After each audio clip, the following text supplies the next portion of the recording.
अपने आइडिया को वायरल करने के लिए तैयार हो जाएं। आइडिया, प्रोडक्ट, मैसेज और सोशल बिहेवियर वायरस की तरह फैलते हैं। इस बुक समरी में आपको इनसे जुड़े कई एग्जाम्पल्स भी मिलेंगे। तो क्या आप भी अपने किसी मैसेज, प्रोडक्ट या आइडिया को वायरस की तरह फैलाना चाहते हैं? तो आइए स्टार्ट करते हैं इनसे जुड़ी जानकारियों को हासिल करने के सिलसिले को। नमस्कार, मैं आया हूँ द टिपिंग पॉइंट की ऑडियो बुक समरी, जिसे लिखा है मैल्कम ग्लैडवेल ने। इस ऑडियो बुक समरी को सुनने के बाद आप मिस्टीरियस सोशलॉजिकल चेंजेस के बारे में बहुत अच्छे से समझ जाएंगे। इस बुक समरी में जो इम्पोर्टेंट बातें बताई गई हैं वे हैं, एक बार जब कोई थॉट टिपिंग पॉइंट पर पहुंच जाता है तो वो आग की तरह फैल जाता है। और दूसरी जो सबसे ज़रूरी बात है, किसी आइडिया को टिप देने के लिए 3 तरह के लोग जिम्मेदार होते हैं। जी हाँ, ये 3 लोग बहुत ही इम्पोर्टेंट होते हैं और हम सभी की लाइफ में होते हैं।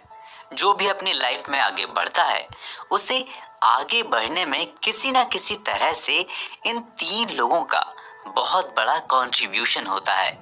हालांकि हम उन्हें पूरी तरह से क्रेडिट नहीं देते, जिसमें पहले को मेवन कहते हैं, सेकंड को कनेक्टर और थर्ड नंबर वाले को सेल्समैन कहते हैं। ये किसी भी टेस्ट, ट्रेंड और फैशन को वायरस की तरह फैलाने में इम्पोर्टेंट रोल प्ले करते हैं। ठीक महामारी की तरह, जैसे किसी महामारी को कुछ लोग ही फैलाते हैं। आगे हम इस बुक समरी में 3 तरह के दिलचस्प लोगों के बारे में अच्छे से जानेंगे। हर्ष पपीज ब्रांड की सेल्स नीचे गिरती जा रही थी। उसकी सेल्स घटकर 3000 पेयर पर ईयर पर आ गई थी। बड़े शहरों में तो सेल्स और भी कम हो गई थी। ये सेल्स दूर दराज के छोटे टाउन और शहरों के छोटे छोटे स्टोर से हो रही थी। बड़े शहरों के कई स्टोर्स तो बंद भी हो गए थे। लेकिन फिर 2 लोगों ने हर्ष पपीज के बारे में ऐसा प्रचार किया कि 1 साल के अंदर उन्होंने 4,30,000 जोड़ी शूज की सेल कर डाली। फिर शूज का एक ऐसा फैशन ट्रेंड बना, इसे देश के बड़े बड़े डिजाइनर और फिल्म स्टार यूज करने लगे, जिससे इसकी और डिमांड बढ़ गई। गौर कीजिए, ये सेल किसी टीवी या दूसरे एड मीडियम से नहीं हुई, बल्कि ये सिर्फ 2 लोगों के कहने से हुआ था। उन 2 लोगों ने ऐसा क्या कहा होगा या किस तरह से कहा होगा कि जिससे लोगों को उनकी बातों पर विश्वास करके शूज खरीदने दौड़ पड़े होंगे। यही हम इस बुक समरी में अच्छे से जानने वाले हैं। वहीं 1980 और 1990 के बीच न्यूयॉर्क शहर के ब्राउंसविले और ईस्ट न्यूयॉर्क में क्राइम इतना बढ़ गया था कि लोग डर कर शाम के बाद अपने घरों से नहीं निकलते थे। फिर अगले 5 सालों में क्राइम रेट काफी डाउन हो गया। हालांकि इसका कोई ठोस सबूत नहीं मिला कि आखिर अचानक क्राइम रेट क्यों कम हो गया। कुछ पुलिस वाले और इकोनॉमिस्ट कहते हैं कि 1990 के दशक में शहर की इकोनॉमी में काफी सुधार हुआ, जिससे ज्यादातर लोगों को जॉब मिल गई। क्राइम करने वालों में से कुछ लोग ऐसे थे जो काम न होने पर क्रिमिनल बन गए थे। बताते हैं, इस बीच लोगों में कुछ सोशल चेंजेस भी आए थे। ऐसे ही मैल्कम ग्लैडवेल कहते हैं कि किसी भी प्रकार की सोशल पैंडेमिक की कामयाबी एक स्पेशल और गिने चुने लोगों के इन्वॉल्व होने पर डिपेंड करती है। ये ठीक इकोनॉमिस्ट के बताए गए 80/20 प्रिंसिपल की तरह काम करते हैं, जो हर जगह फिट होता है। ये प्रिंसिपल कहता है कि किसी ग्रुप का 20% रिजल्ट 80% को इन्फ्लुएंस करता है। यानी किसी कंपनी को प्रॉफिट उसके 20% प्रोडक्ट से ही होता है। 20% लोग ही पूरे लोगों को अफेक्ट करते हैं। अब आइए इस किताब के राइटर के बारे में थोड़ा जान लेते हैं। मैल्कम 5 बार न्यूयॉर्क टाइम्स के बेस्ट सेलर रह चुके हैं।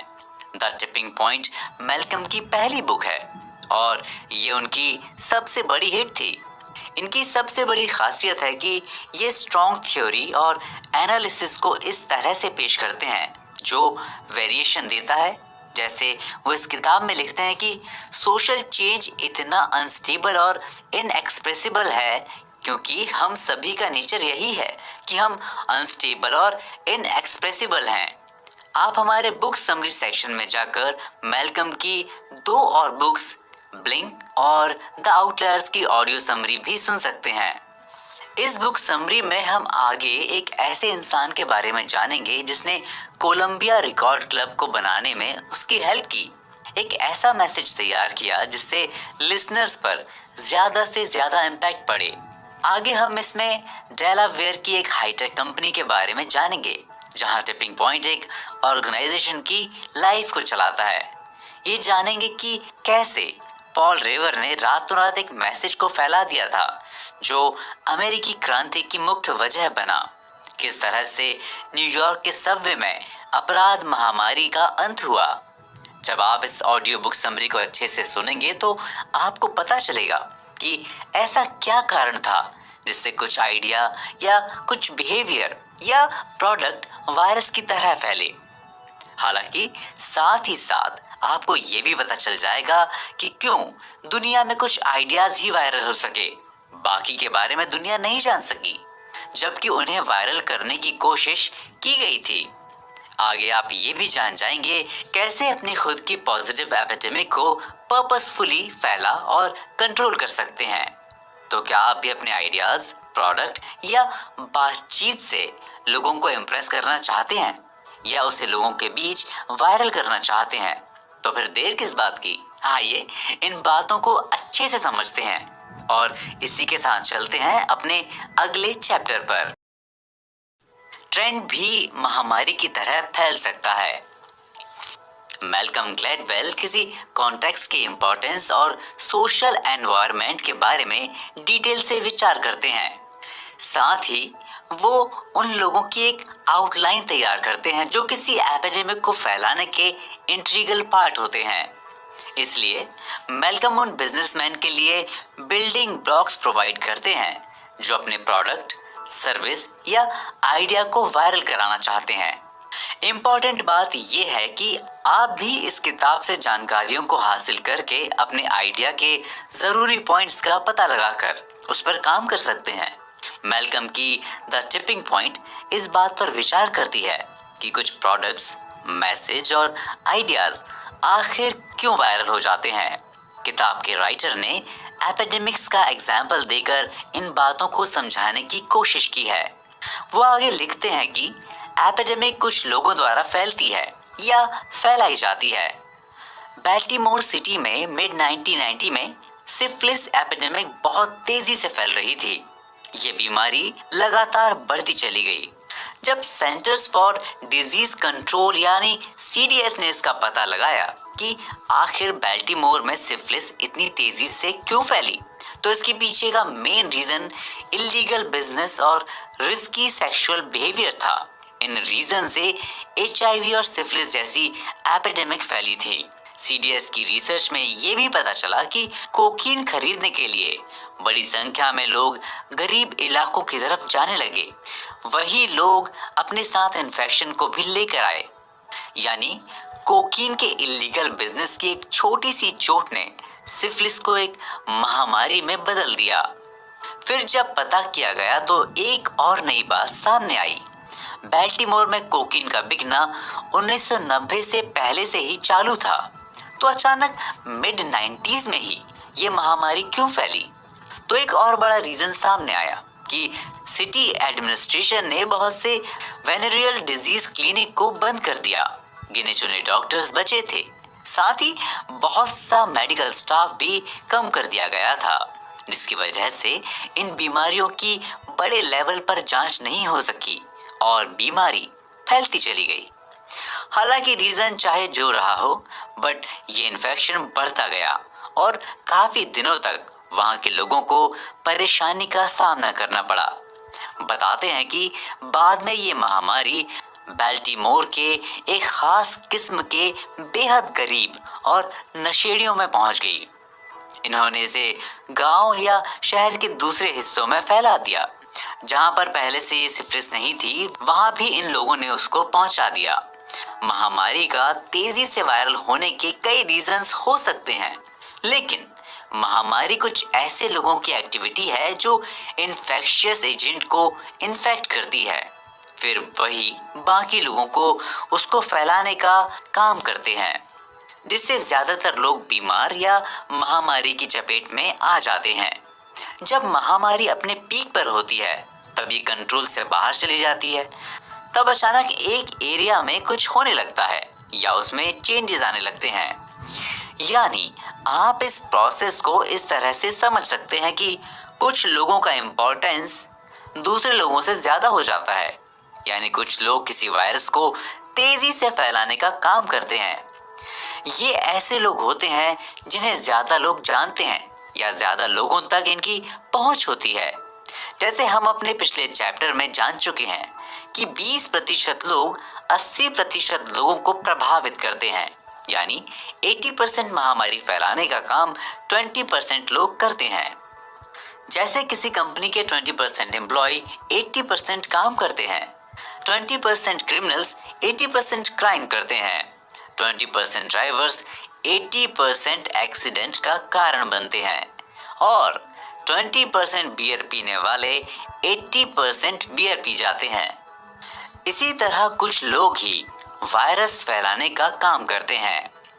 एक अमेरिकन फ्लाइट अटेंडेंट ने 2500 से ज्यादा लोगों के साथ सेक्स किया था। उस फ्लाइट अटेंडेंट को एड्स था, इसलिए वो एक एड्स का सुपर स्प्रेडर था, जिसने धीरे धीरे पूरी दुनिया में एड्स की महामारी को फैलाने का काम किया। ठीक इसी तरह वो बहुत कम लोगों से मिलकर ज्यादा काम करते हैं। इस बुक में राइटर का महामारी का एग्जाम्पल देने का सबसे बड़ा कारण यही है कि सोशल एपिडेमिक भी ठीक इसी तरह से काम करती है। यानी इसको कुछ एक्स्ट्रा ऑर्डिनरी लोग ऑपरेट करते हैं, जिससे उस फ्लाइट अटेंडेंट की सेक्स की भूख ने लाखों लोगों को HIV से इन्फेक्टेड किया।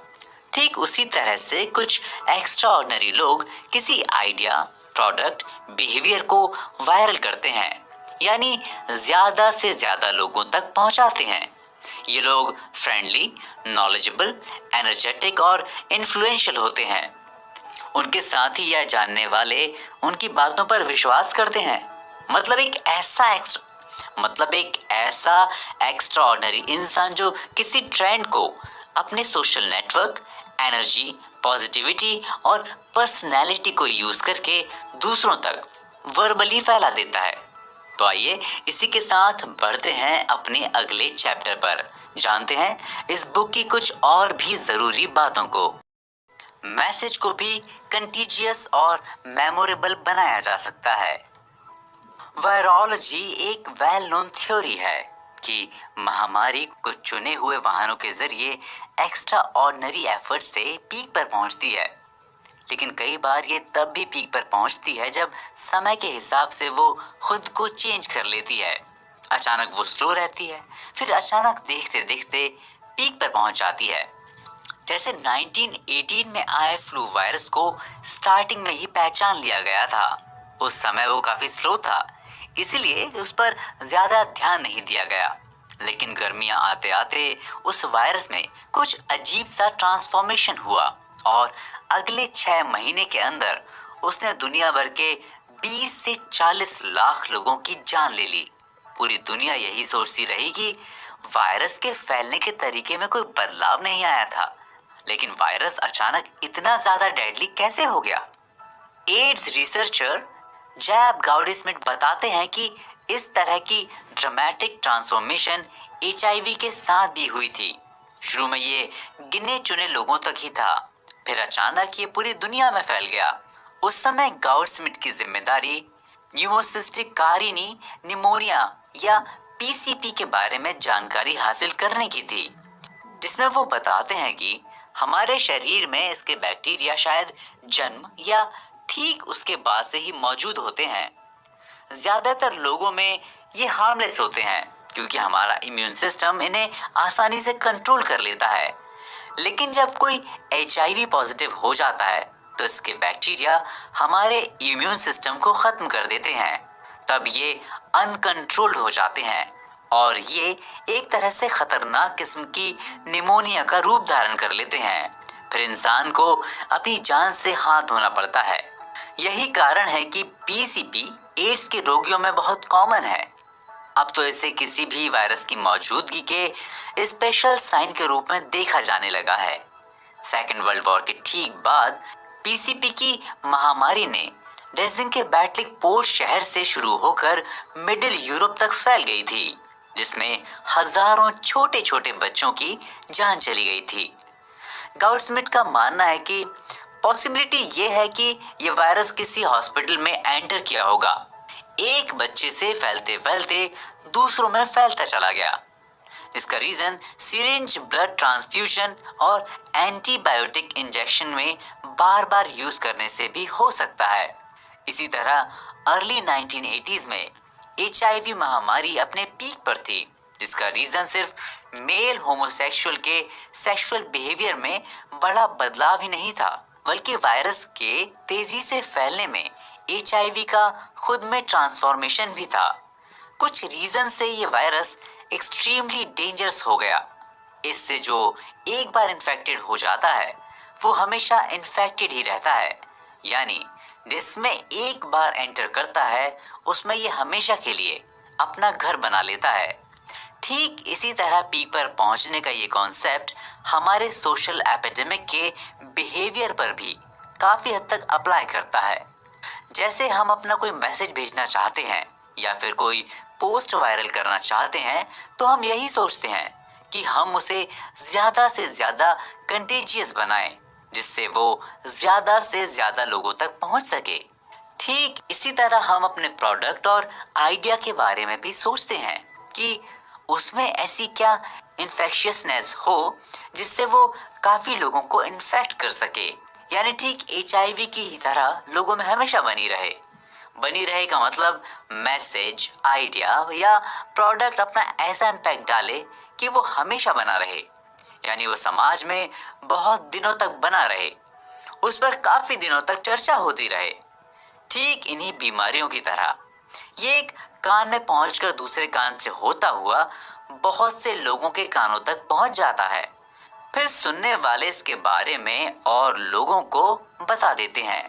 फॉर एग्जाम्पल, लेट 1954 की बात है जब विंस्टन की फिल्टर टिप सिगरेट मार्केट में लॉन्च हुई, तो कंपनी ने उसे प्रमोट करने के लिए एक स्लोगन बनाया, Winston taste good like a cigarette should, जिसे आप हिंदी में विंस्टन का स्वाद इतना अच्छा है जितना एक सिगरेट का होना चाहिए कह सकते हैं कि ये सबसे famous American tobacco advertising campaigns में से एक है।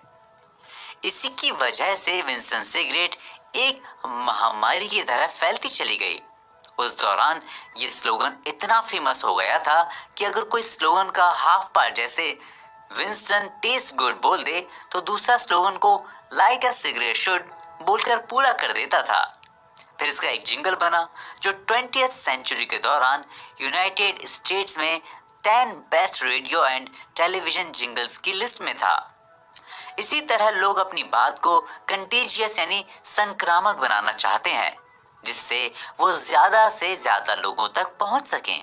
सिंपल सी बात है, अगर आप पर मेरी कही गई बात का इम्पैक्ट नहीं होगा तो आप अपना बिहेवियर क्यों चेंज करेंगे, मेरा प्रोडक्ट क्यों खरीदेंगे या मेरी फिल्म क्यों देखने जाएंगे। The component of consistency states के अकॉर्डिंग कुछ तरीकों से कंटेजियस मेमोरेबल मैसेज बनाए जा सकते हैं।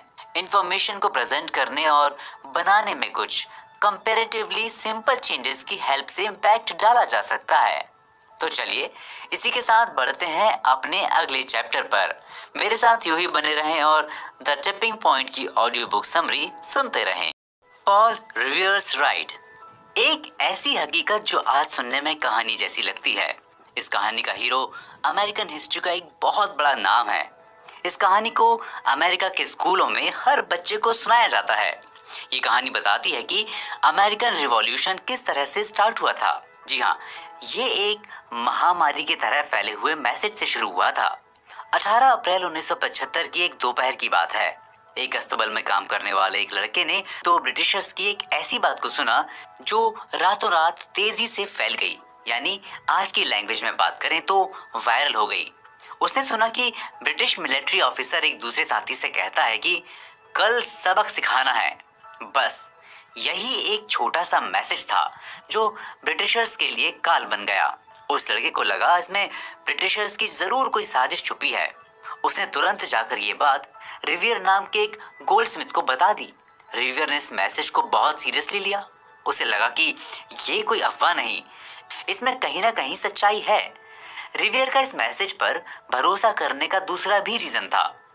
उसने इससे पहले कई बार ब्रिटिश ऑफिसर्स को आपस में खुसुर फुसुर यानी विस्पर करते सुना हुआ था। उसने ये भी ध्यान दिया था कि ब्रिटिश नाविक बोस्टन हार्बर पर HMS फाइन के नीचे से अपनी बोट को तेजी से निकाल रहे थे। फिर जब उसने इन बातों पर गौर किया तो उसे समझ में आया कि ब्रिटिश नाविक किसी साजिश की तैयारी में जुटे हुए हैं।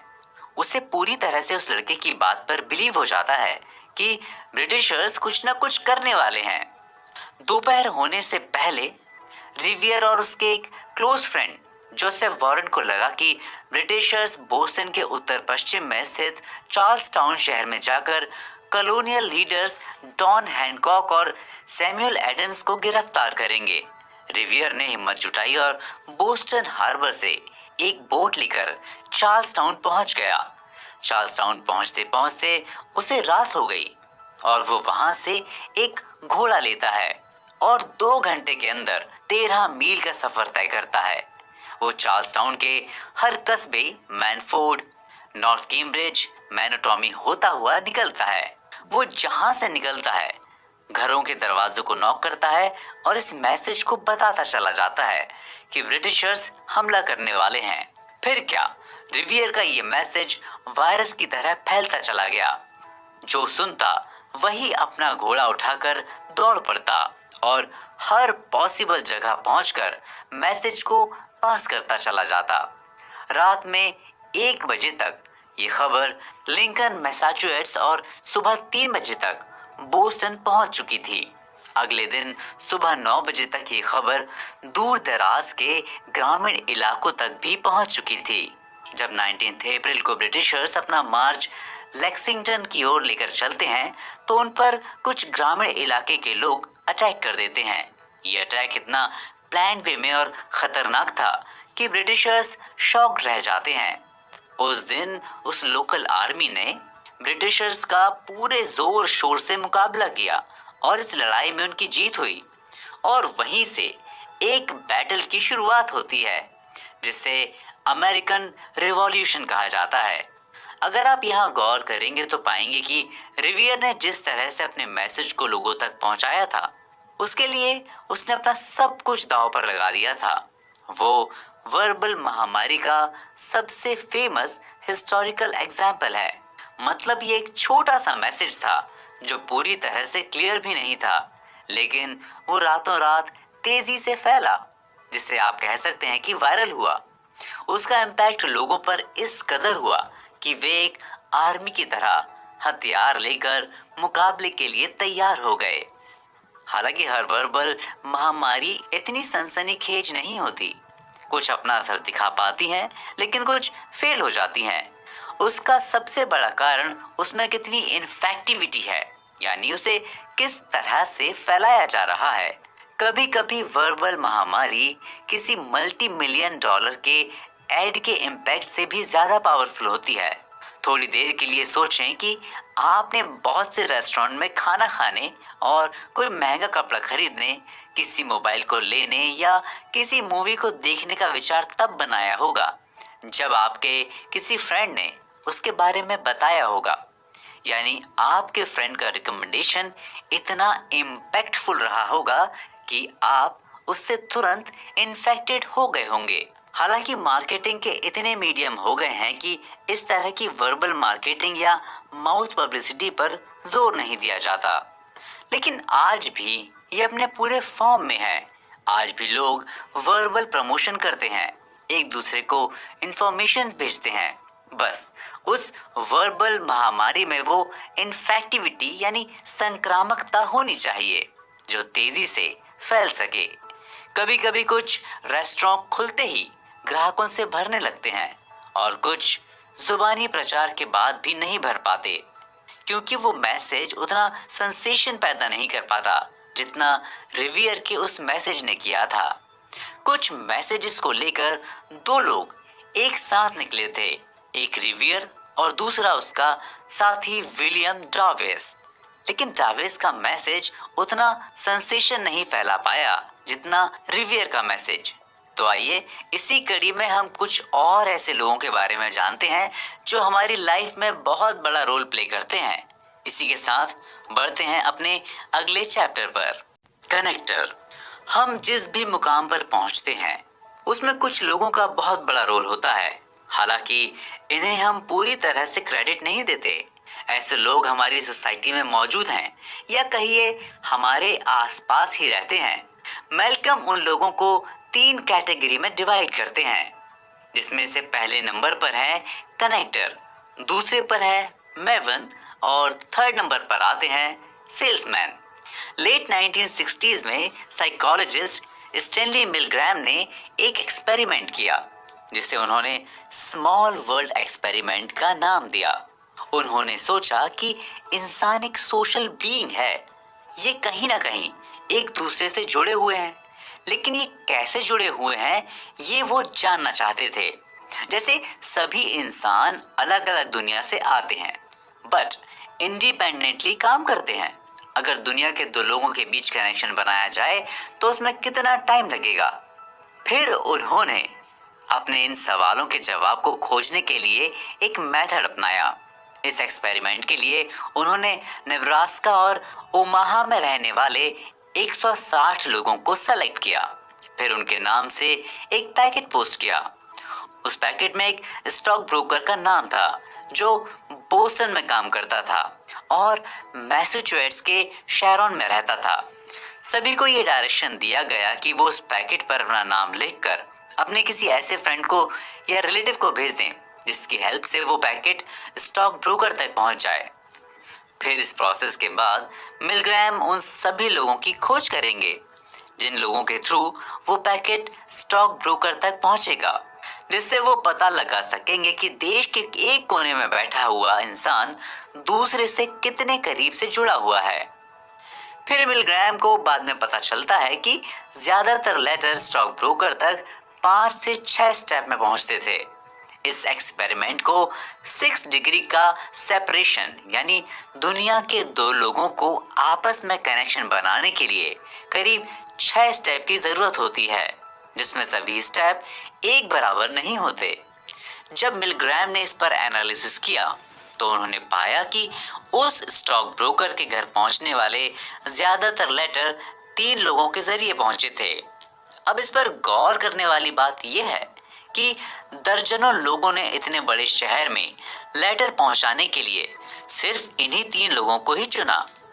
यानी कुछ लोगों ने उस लेटर को अपने रिलेटिव या फ्रेंड के जरिए भेजा था, लेकिन लास्ट में उसमें से आधे लेटर उन्हीं 3 लोगों के पास पहुंचे थे। 6 डिग्री ऑफ सेपरेशन का मतलब ये नहीं है कि हर इंसान एक दूसरे से सिर्फ 6 स्टेप्स में जुड़ सकता है। इसका मतलब ये भी है कि बहुत कम लोग किसी दूसरे के साथ कुछ स्टेप में जुड़ सकते हैं। बाकी लोग कुछ सेलेक्टेड लोगों के जरिए ही दुनिया से जुड़ते हैं। अब आइए एक एग्जाम्पल से समझने की कोशिश करते हैं। थोड़ा गौर से सुने। मेरी एक फ्रेंड का नाम लारा है। उससे मेरी मुलाकात तब हुई जब उसकी फ्रेंड सारा उसे एक कैफे में लाई जहां मैं कॉफी पी रहा था। मैं सारा को जानता था क्योंकि वो मेरी फ्रेंड महिमा की सबसे अच्छी फ्रेंड थी।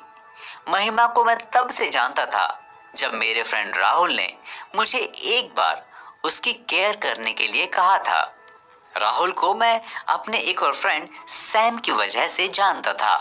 सैम मेरे फ्रेंड जैक के साथ एक होटल में काम करता था। अब अगर यहाँ जैक नहीं होता तो लारा भी नहीं होती। असल में जिसे मैं अपना सोशल सर्कल मानता हूँ वो मेरा नहीं बल्कि जैक का है। यानी ये क्लब जैसा है जिसमें जुड़ने के लिए मुझे इनवाइट किया गया। इस तरह दुनिया में ज्यादातर लोग एक दूसरे से इसी तरह मिलते हैं। ये लोग उनके लिए एक ब्रिज का काम करते हैं। इन्हीं को कनेक्टर्स कहा जाता है। अब आपके दिमाग में ये क्वेश्चन आ रहा होगा कि आखिर वो कौन सी खासियत है जो किसी इंसान को कनेक्टर बनाती है। कनेक्टर की सबसे बड़ी खासियत ये है कि वो बहुत से लोगों को जानता है। आइए इसे रॉड स्टैगर के एग्जाम्पल से जानते हैं। उन्होंने ऑन द वाटरफ्रंट जैसी फिल्म भी की, कार्टून और डरावनी फिल्में भी की। उन्हें उनकी film in the heat of the night के रोल के लिए ऑस्कर मिला था। उन्होंने मुसोलिनी, नेपोलियन, पोंटियस जैसे हिस्ट्री के फेमस लोगों का भी रोल प्ले किया था। करीब करीब वो हर जॉनर की फिल्म कर चुके थे। इसी वजह से ज्यादातर लोगों से कनेक्टेड थे। उन्होंने सिनेमा को अपना ज्यादा समय दिया है, इसीलिए उन्होंने कई लोगों के साथ काम भी किया। इसलिए रॉड स्टैगर को हिस्ट्री के सबसे कनेक्टेड लोगों में से एक माना जाता है। अलग अलग वर्ल्ड, कल्चर, अवसरों तथा लेवल पर काम किया है। उन्होंने अपनी एक्टिंग प्रोफेशन में बहुत कुछ हासिल किया था। कनेक्टर उन्हीं की तरह होते हैं, यानी उनसे लोग किसी न किसी कारण से जुड़े होते हैं। कभी कभी तो हम बहुत से ऐसे लोगों से भी जुड़ जाते हैं जिनसे हम कभी मिले ही नहीं। उनके थ्रू हम लोग अपने कई काम को भी हासिल करते हैं। तो आइए इसी कड़ी में अपने अगले चैप्टर पर चलते हैं और कनेक्टर्स कैसे काम करते हैं उसके बारे में और अच्छे से जानते हैं। कनेक्टर कॉमन लोगों से अलग होते हैं। अब आइए जानते हैं कि कनेक्टर्स काम कैसे करते हैं। इसको समझने के लिए सबसे बेस्ट एग्जाम्पल सोशियोलॉजिस्ट मार्क ग्रेनोवेटर का है।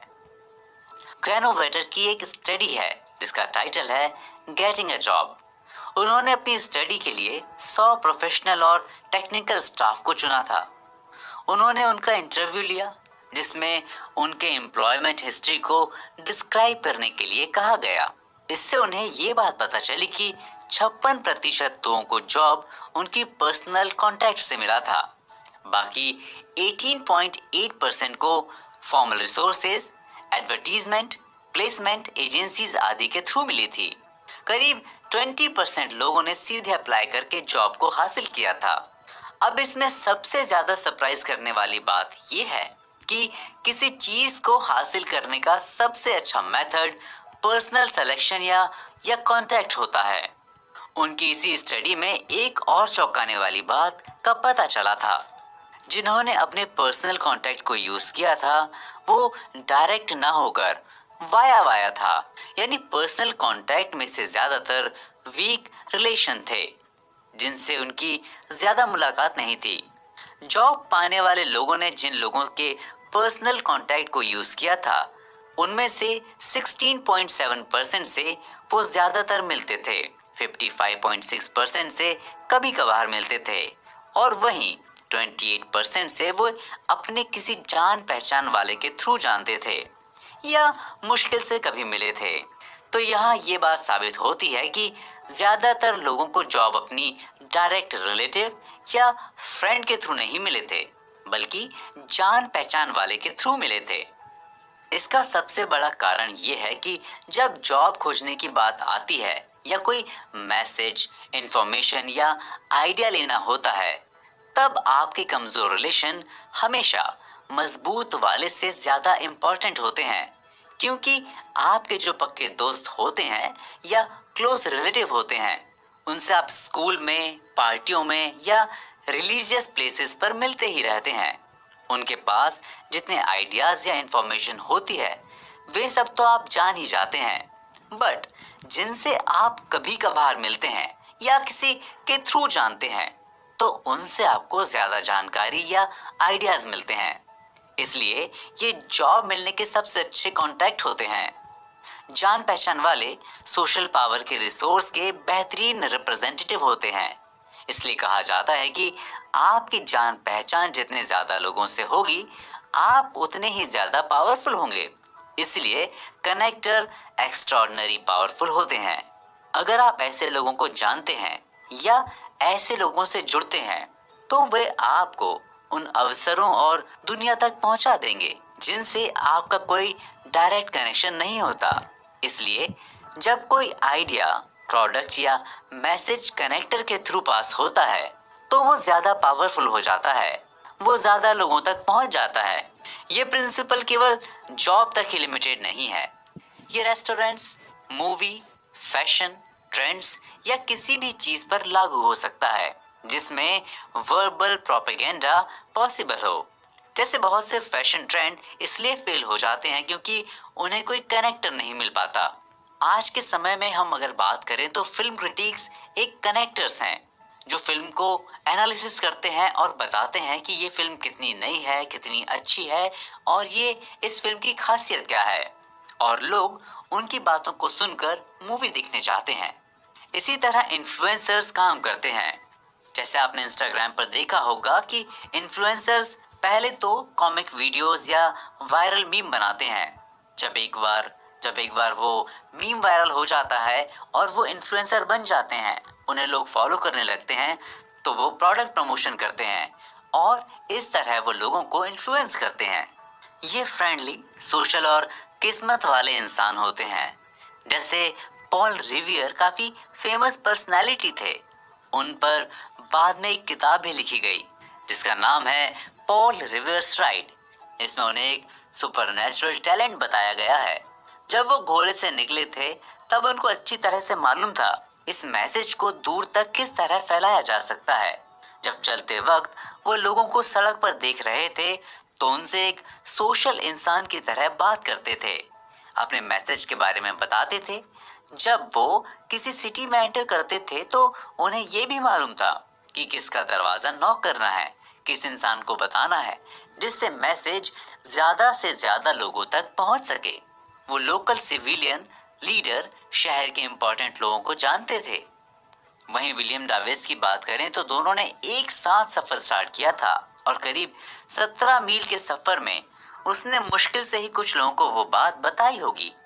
क्योंकि वो रिवियर की तरह सोशल नहीं था, उसने ऐसा कुछ भी नहीं किया था जो उस रात लोगों को उसके बारे में याद दिलाता हो। जब वो टाउन और सिटी में एंटर करते थे तो वो सिविल डिफेंस कमांडर्स को इसकी सूचना नहीं देते थे।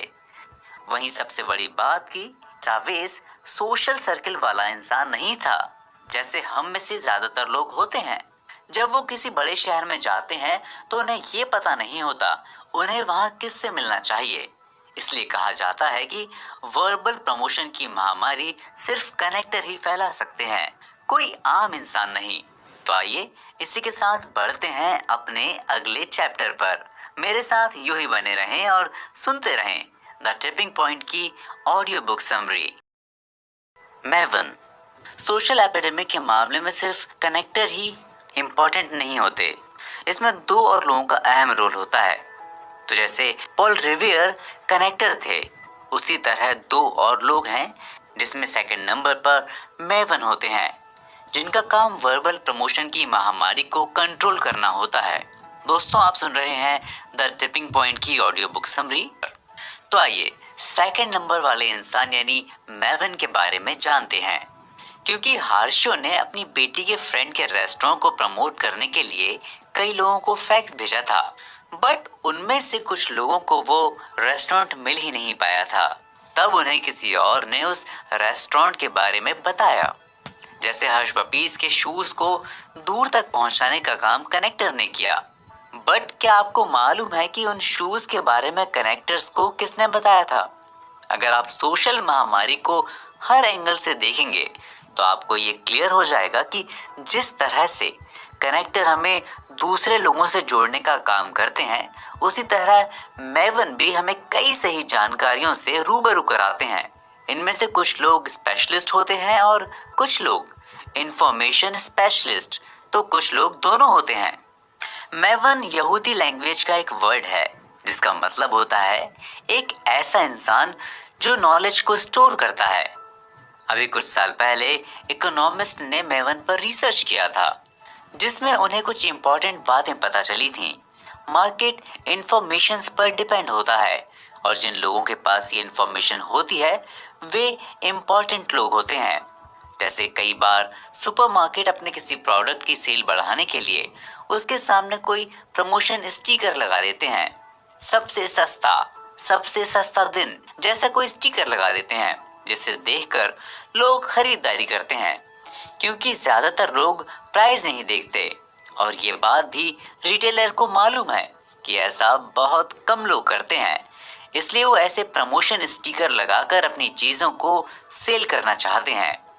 अगर ये मेथड स्टोर बार बार अपनाता है, मेवन उसे तुरंत पहचान लेते हैं। फिर वो अपनी जान पहचान वालों, रिलेटिव और फ्रेंड्स को स्टिकर के बारे में रियल जानकारी देते हैं। इन्हीं की वजह से मार्केट में ईमानदारी बची है। लाइफ के हर फील्ड में और हर सोशल इकोनॉमिक ग्रुप में आपको ऐसे लोग मिल जाएंगे। इनमें से कुछ लोग प्राइस और उसके बढ़ने के रीजन पर मॉनिटरिंग करते रहते हैं। जैसे हर्ष पपीज के शूज ने कनेक्टर्स को शायद इसलिए अट्रैक्ट किया होगा क्योंकि वो किसी अनकंफर्टेबल मार्केटिंग फैशन ट्रेंड का हिस्सा नहीं थे।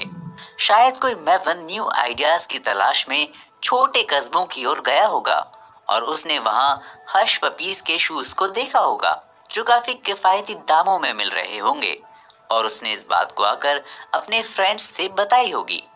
मेवन की एक क्वालिटी होती है कि लोग उन्हें अच्छे से सुनते हैं और वो लोगों को सही जानकारी देते हैं।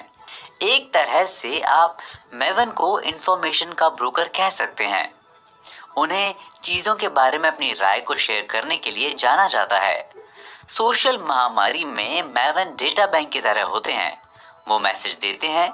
एक अच्छी सोशल महामारी को स्टार्ट करने के लिए कुछ लोगों को कुछ करने के लिए मनाना ही पड़ता है। फॉर एग्जाम्पल, हर्ष पपीज खरीदने वाले ज्यादातर यंगस्टर्स वे लोग हैं जो कभी उसे पसंद नहीं करते थे।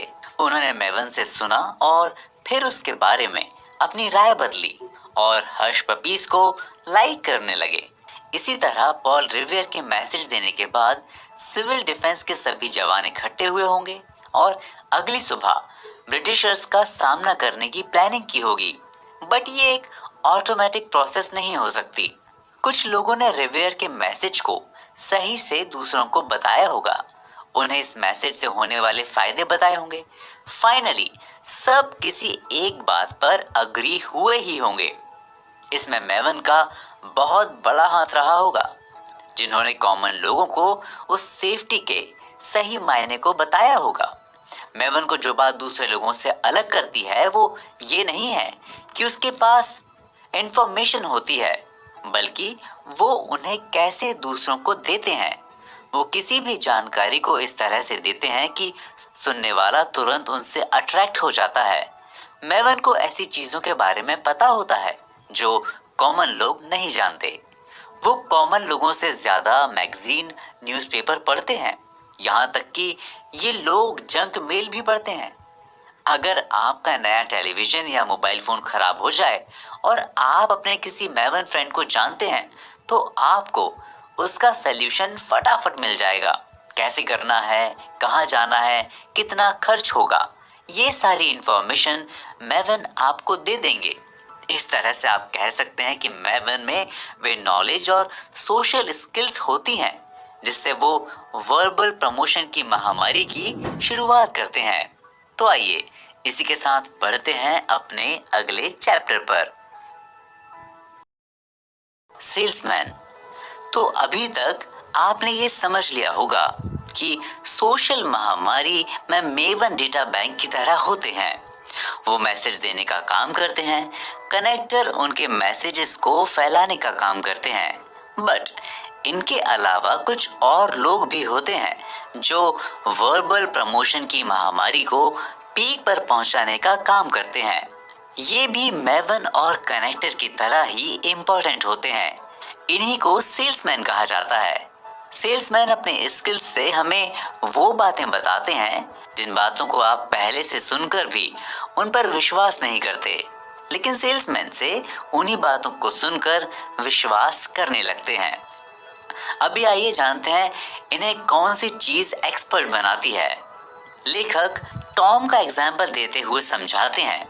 वो कैलिफोर्निया में एक फाइनेंशियल प्लानर हैं। उनकी एक फर्म है जिसका नाम है कैविश एंड गो।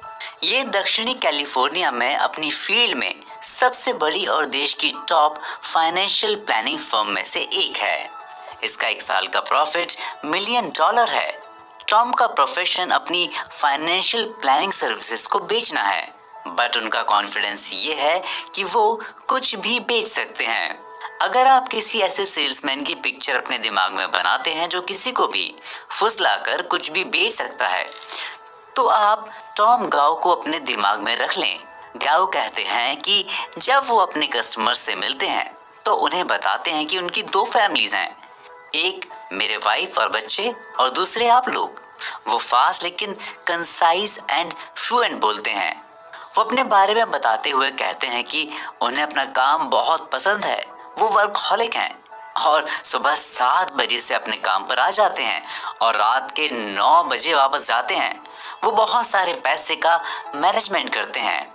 उनसे जुड़ने वाले ब्रांड देश के टॉप प्रोडक्ट्स में से हैं। तो अब सवाल ये उठता है कि जब वो फाइनेंशियली फ्री हैं तो फिर उन्हें अब काम करने की क्या ज़रूरत है? तो इसका एक बहुत सिंपल सा जवाब है कि उन्हें लोगों की हेल्प करना अच्छा लगता है। उन्हें लोग पसंद हैं। वो अपने कस्टमर को अपनी फैमिली मानते हैं।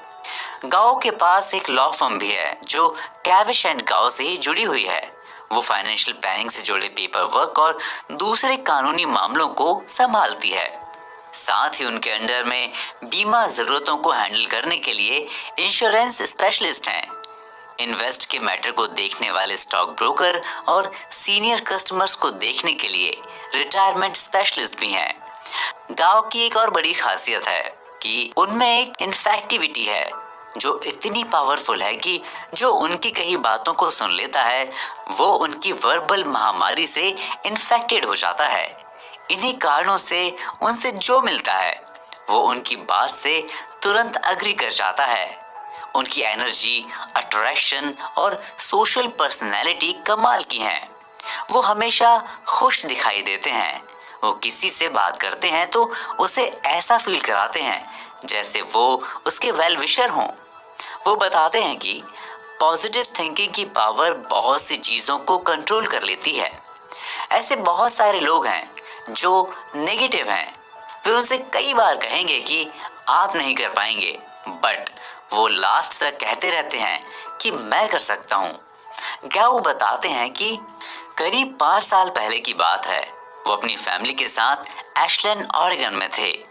उन्हें वहाँ किसी के जरिए एक घर के बारे में पता चला जो उन्हें देखते ही पसंद आ गया।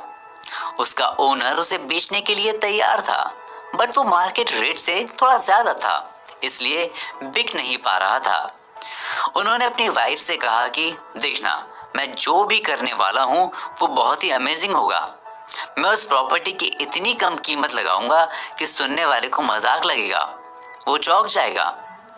तो उनकी पत्नी उनसे कहती है कि वो कभी भी अपने घर को आपको नहीं बेचेगा। उनका यही कहना था कि अगर वो घर नहीं बेचेगा तो ज्यादा से ज्यादा मना कर देगा, बट उनका उस घर के ओनर की किसी तरह से इंसल्ट करने का कोई इरादा नहीं था। वो बस अपनी कीमत उन्हें अपनी एक छोटी सी बात के साथ बताना चाहते थे। वो पूरे कॉन्फिडेंस से अपनी वाइफ से कहते हैं कि देखना, मैं उनसे ऐसे बात करूंगा कि वो इस कीमत पर मान जाएंगे। और सबसे बड़ी चौंकाने वाली बात थी कि वो घर उन्हें उसी कीमत पर मिल गया। गाओ कहते हैं कि सिंपल सी बात है, जब तक आप कोशिश नहीं करेंगे तब तक आप सक्सेस नहीं होंगे। तो ये होती है सेल्समैन की खासियत। उसे खुद पर कॉन्फिडेंस होता है कि वो अपनी बात लोगों से मनवा सकता है। वो उन बातों को भी मनवा सकता है जिस पर लोग बिलीव नहीं करते। वो कुछ भी बेच सकता है। तो आइए इसी के साथ चलते हैं अपने अगले चैप्टर पर। आप उनसे बच नहीं पाएंगे। सेल्समैन में वो क्वालिटी होती है कि एक लेवल के बाद आप उनसे बच नहीं सकते। अगर आप उनकी हाँ में हाँ मिलाते चले गए या क्वेश्चन करते रहे तो आप उनकी बातों में फंस जाएंगे। गांव के बारे में कहा जाता है कि वो 5 या 10 मिनट में किसी के भी साथ ऐसा रिलेशन बना लेते हैं जो ज्यादातर लोग आधे घंटे में भी नहीं बना पाते। जब 2 लोग आपस में बात करते रहते हैं तो वे फिजिकल ऑडियो सिंक के अलावा भी एक और चीज से जुड़े होते हैं जिसे मिमिक्री कहा जाता है।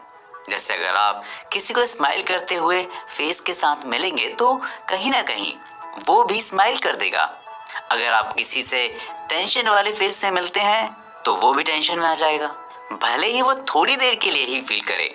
हालांकि ये मसल चेंजेस हैं, ये इतने फास्ट होते हैं कि इन्हें केवल इलेक्ट्रॉनिक सेंसर द्वारा ही पकड़ा जा सकता है।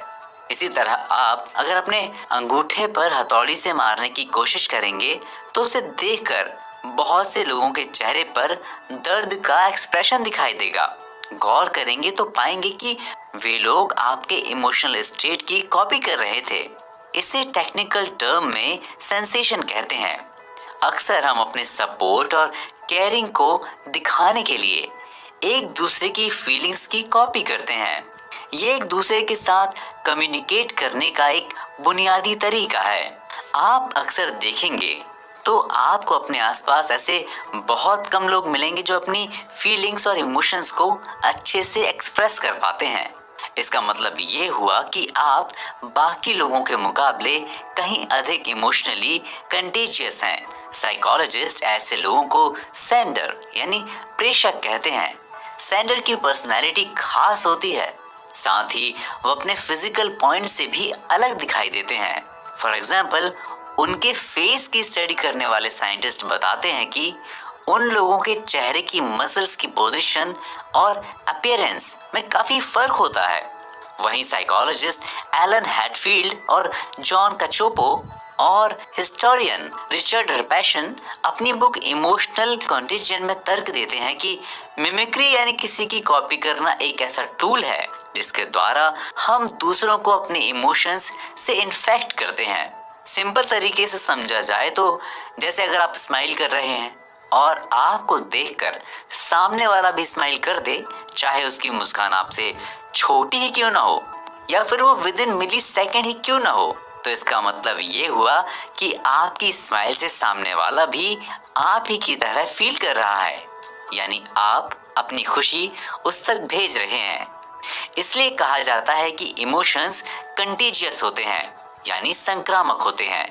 एक तरह से कह सकते हैं कि ये पूरी तरह से डिफरेंशियल कॉग्निशन है।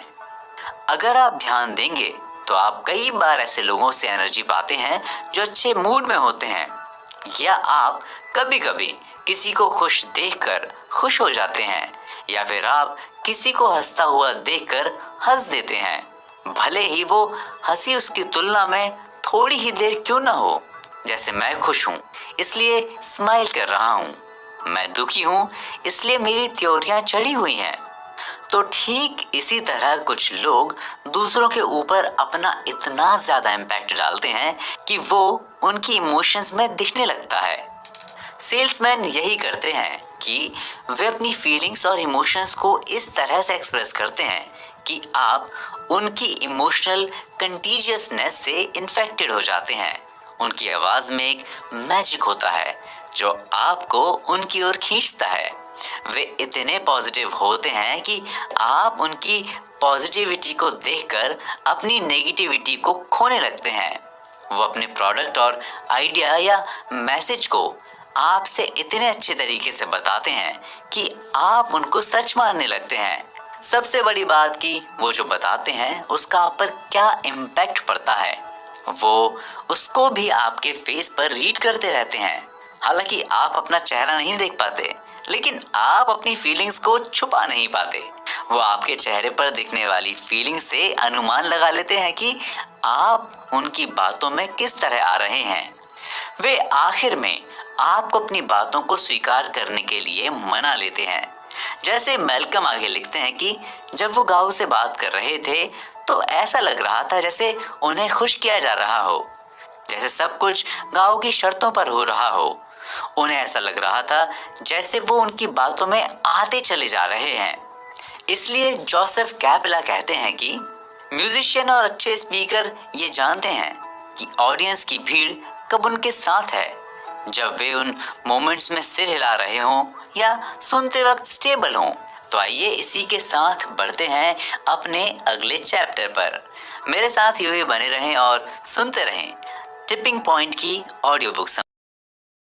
एजुकेशन का वायरस 80/20 प्रिंसिपल के अकॉर्डिंग किसी भी वर्बल महामारी का एक इम्पॉर्टेंट कंपोनेंट मैसेज पहुंचाने वाले का नेचर भी होता है, चाहे वो हश पपीज के शूज को दूर तक पहुंचाने वाले हों या रिव्यूअर का वार्निंग मैसेज हो या कोई नई फिल्म का प्रमोशन, इन्हें ज्यादा से ज्यादा कंटेजियस बनाया जा सकता है। बस ये किसी खास किस्म के इंसान के साथ एक बार जुड़ जाएं, तो इन्हें अपने पीक पर पहुंचने से कोई नहीं रोक सकता। अब आइए एक ऐसे इंसान के बारे में जानते हैं जिसने 1960 के अंत में एक महामारी की शुरुआत की थी, जिसे एजुकेशन एपिडेमिक यानी शिक्षा की महामारी कहा जाता है। उसका नाम है जॉन गेन्स कोनी। ये टीवी प्रोड्यूसर हैं जिन्होंने टेलीविजन के जरिए एजुकेशन का वायरस फैलाने का डिसीजन लिया था।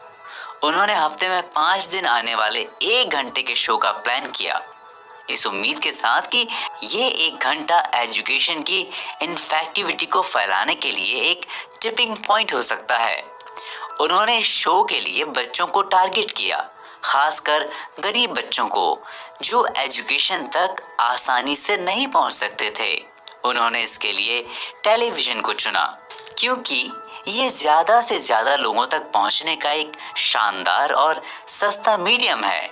साथ ही ये बहुत इजी है और एंटरटेन भी करता है।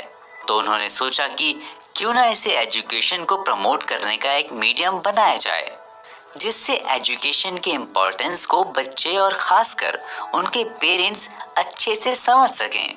उन्होंने अपने इस आइडिया को सेसेमी स्ट्रीट का नाम दिया।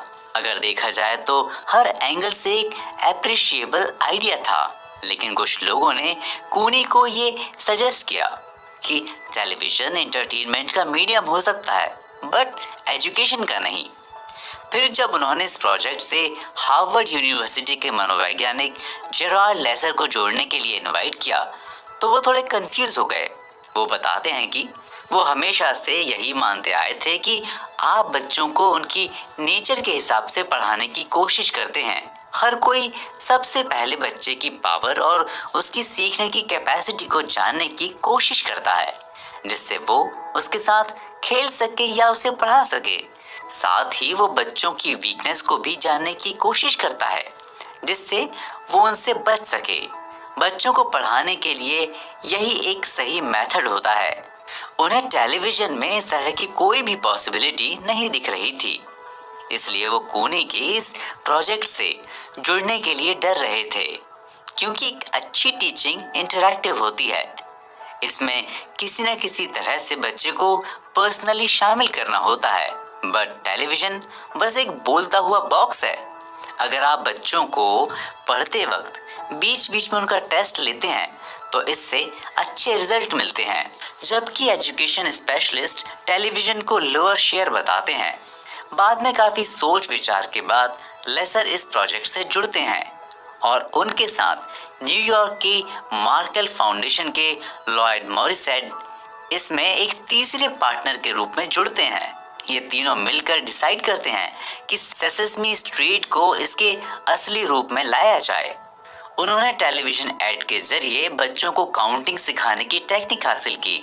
उन्हें कैरेक्टर लेटर सिखाने के लिए कार्टून के लाइव एनिमेशन का यूज किया। वो इसमें गानों को गाने या डांस के लिए मशहूर हस्तियों को बुलाते थे। इसके प्रोग्राम को फनी बनाने की कोशिश करते, साथ ही ड्राइंग्स, स्केच के जरिए बच्चों को सिखाने की कोशिश करते। बच्चों को उनकी फीलिंग्स और इमोशंस के बारे में बताते। उन्होंने सेसेमी स्ट्रीट के लिए काफी मेहनत की और सबसे बड़ी बात कि ये शो सक्सेसफुल हो गया। जितनी बार भी इसके एजुकेशनल वैल्यू का टेस्ट लिया गया, उसमें सेसेमी स्ट्रीट के किसी भी दूसरे टेलीविजन शो से बेस्ट साबित हुआ।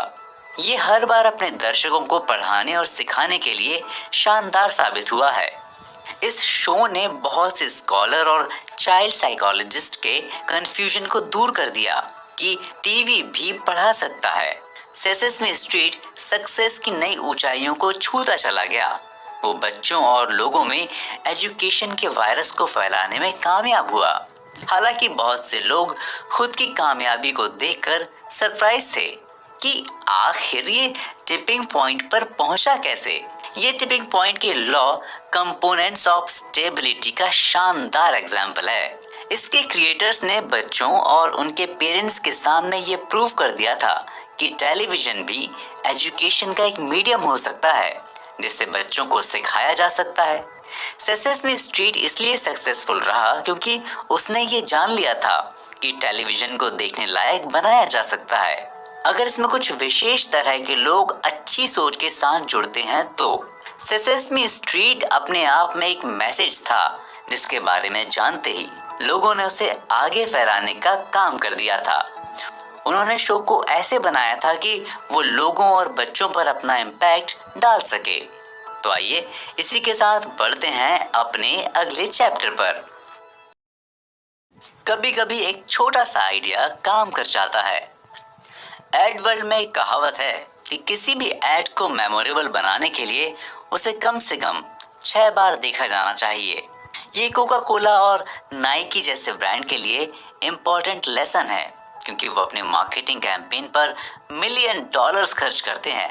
वे अपने मैसेज को मीडिया के हर फॉर्म में लाते हैं, लेकिन ये उन लोगों के लिए बिल्कुल भी यूजफुल नहीं है जो कम बजट में पब्लिक टेलीविजन पर 1 घंटे के प्रोग्राम के जरिए एजुकेशन के वायरस को फैलाने की कोशिश करते हैं।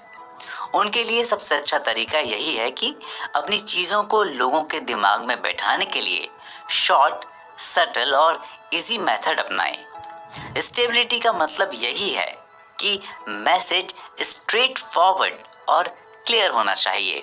अगर हम में से ज़्यादातर लोग अश्योर्ड होना चाहते हैं कि हम जो भी करें उसे याद रखा जाए और उसे पूरा इम्पोर्टेंस मिले, तो हमें उसे ज़ोर से बोलना चाहिए और बार बार रिपीट करना चाहिए जिससे मार्केट में लोग उसे फील कर सकें। क्योंकि कई बार ऐसा हुआ है कि कई मैसेजेस और आइडियाज़ अपना फर्स्ट इम्प्रेशन नहीं छोड़ सके, बट वो कई बार रिपीट किए जाने के बाद वायरस की तरह फैले हैं। जैसे डायरेक्ट मार्केटिंग में किसी मैसेज के साथ अपने कंज्यूमर तक पहुंचना बहुत इजी होता है, बट सबसे टफ टास्क अपने कंज्यूमर को उस एड पर रुककर उसे पढ़वाना होता है। यही कारण है कि मार्केट में कौन सा एड सबसे ज़्यादा सक्सेसफुल होगा, इस बात को जानने के लिए डायरेक्ट मार्केटिंग से जुड़े लोग इन्वेस्टिगेशन और रिसर्च करते हैं। वो एक एड के कई सारे वर्जन बनाकर उन्हें एक साथ कई अलग अलग शहरों में चलवाते हैं। इसके बाद हर एक पर अपने रिस्पॉन्स रेट को चेक करते हैं। वहीं ट्रेडिशनल एडवर्टाइजिंग पर्सनल को इस बारे में अच्छी नॉलेज होती है कि कोई ऐड कैसे चलेगा, यानी उसे कॉमिक बनाया जाए, विजुअल बनाया जाए या उसमें ग्राफिक्स का यूज़ किया जाए या फिर उसमें किसी सेलिब्रिटी का इस्तेमाल किया जाए। एड वर्ल्ड में डायरेक्ट मार्केटिंग वालों से एड को स्टेबल बनाना सीखना चाहिए। कंज्यूमर तक कैसे पहुंचा जाए ये उन्हें अच्छे से मालूम होता है। ये कम पैसे में अच्छा ऐड देते हैं। ज़्यादातर मामलों में ये ऐड के साथ अपने प्रोडक्ट का डिस्काउंट कूपन जोड़ देते हैं जिससे लोग इन तक वापस आते हैं और इन्हें इस बात से भी अपने ऐड की क्वालिटी का पता चलता है।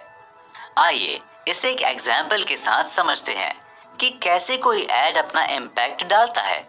जैसे कोलंबिया रिकॉर्ड क्लब के मार्केटिंग के सारे ऐड का काम शुरुआत से ही वंडरमैन वाले करते थे, लेकिन फिर अचानक कोलंबिया डायरेक्ट मार्केटिंग के लिए वंडरमैन द्वारा बनाए जा रहे प्रिंट एड्स की हेल्प के लिए अपने टेलीविजन एड्स की सीरीज बनाने का काम मैकैन कंपनी को दे देती है। वंडरमैन के लिए ये झटका था। उसका क्लाइंट किसी और के पास जा रहा था। उन्हें लगा कि शायद उनके काम को कोलंबिया लाइक नहीं कर रहा और उन्हें यह भी मालूम था कि मैकैन से कंपनी को ज़्यादा बेनिफिट नहीं होने वाला है। तो उन्होंने कोलंबिया के सामने एक ऑफर रखा कि वो उनके लिए फ्री ऐड बनाएंगे जो अमेरिका के आसपास 26 मीडिया मार्केट्स के लोकल वर्जन टीवी गाइड और परेड मैगजीन में चलाए जाएंगे। कोलंबिया इसके लिए राजी हो गया। 1 महीने बाद जो रिजल्ट आया वो पूरी तरह से चौंकाने वाला था। जहां मैकैन के एड 19.5% काम कर पाए थे, वहीं वंडरमैन के एड्स अपना 80% काम कर गए थे। यानी इस गेम का विनर वंडरमैन था। उन्होंने परेड मैगजीन में दिए जाने वाले एड में एक गोल्डन बॉक्स बना दिया था जिसमें लिखा था कि अगर उन्हें परेड मैगजीन या टीवी गाइड में गोल्डन बॉक्स मिला तो उन्हें कोलंबिया की लिस्ट में से उनका फेवरेट रिकॉर्ड बिल्कुल फ्री मिलेगा। इसके लिए उन्होंने टीवी पर भी ऐड दे दिया। उस ऐड को देखते ही ऑडियंस टीवी गाइड और परेड मैगजीन में दिए गए उस ऐड की खोज में लग गई।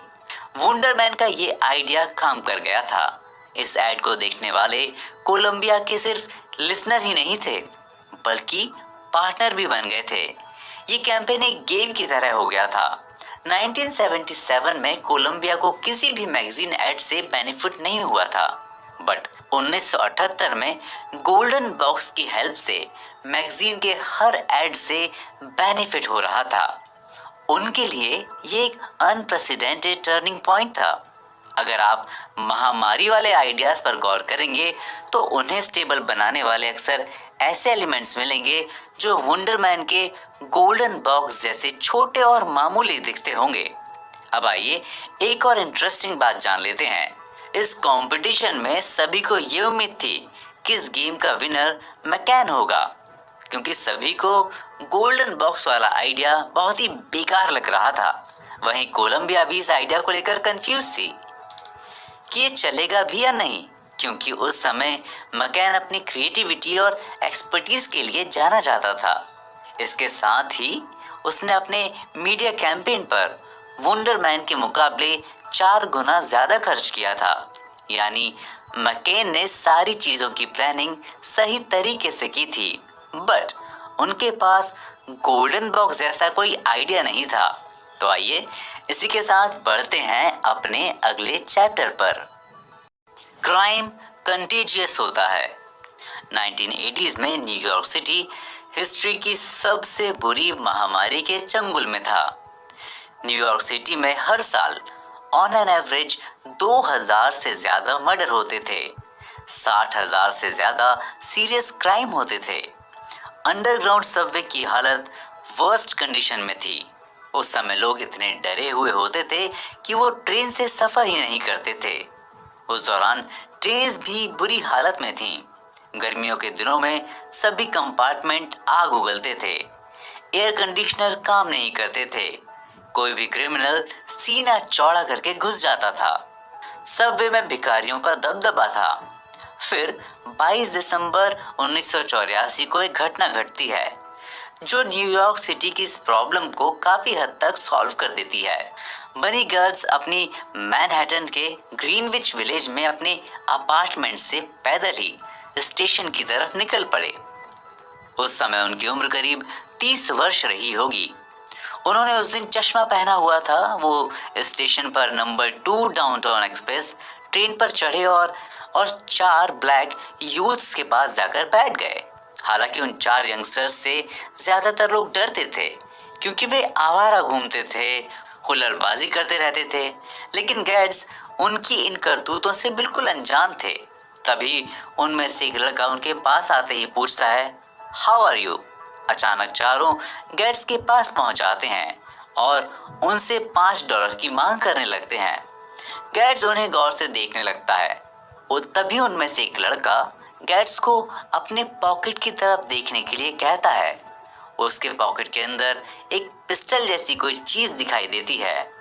गार्ड्स अब तक समझ चुके थे कि उन लड़कों के इरादे अच्छे नहीं हैं। तब गार्ड्स उनसे पूछते हैं कि आखिर तुम लोग क्या चाहते हो। तब एक लड़का फिर से रिपीट करता है कि $5 निकालो। तभी वो पैसे मांगने वाले लड़के की तरफ ध्यान से देखता है तो वो मुस्कुरा रहा होता है।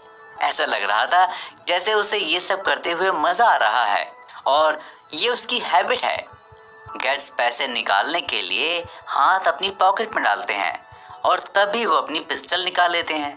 वो धड़ाधड़ चारों पर एक एक गोली चला देते हैं। चारों को ये बिल्कुल भी नहीं मालूम था कि उनके साथ ऐसा होगा। उसमें से एक लड़का गोली लगने के बाद कुछ ज्यादा ही चिल्ला रहा था। तभी वो अपनी 5वीं गोली उसकी स्पाइन पर चला देते हैं, जिसकी वजह से वो जिंदगी भर के लिए पैरालाइज हो जाता है। तभी कंडक्टर आ जाता है। वो गार्ड्स से पूछता है कि क्या तुम पुलिस वाले हो। तो गार्ड्स नाम में से हिलाते हुए कहते हैं कि ये सब मुझसे कैसे हो गया नहीं मालूम, बट ये मुझे लूटने की कोशिश कर रहे थे। अगर मैं ऐसा नहीं करता तो शायद मेरे साथ ये लोग यही करते। इतना कहने के बाद वो सेफ्टी चेन को हटा देते हैं। गाड़ी रुकते ही नीचे उतरकर अंधेरी टनल में गायब हो जाते हैं। अगले दिन खबरों में गेट्स छाए हुए थे। मैगजीन में उन्हें सबवे विजिलेंट और डेथ विश शूटर बताया गया था। रेडियो प्रोग्राम्स में उन्हें हीरो बताया जा रहा था। आम लोग इस घटना से खुश थे क्योंकि सबवे में होने वाले क्राइम और क्रिमिनल से वे बहुत ज्यादा परेशान हो चुके थे।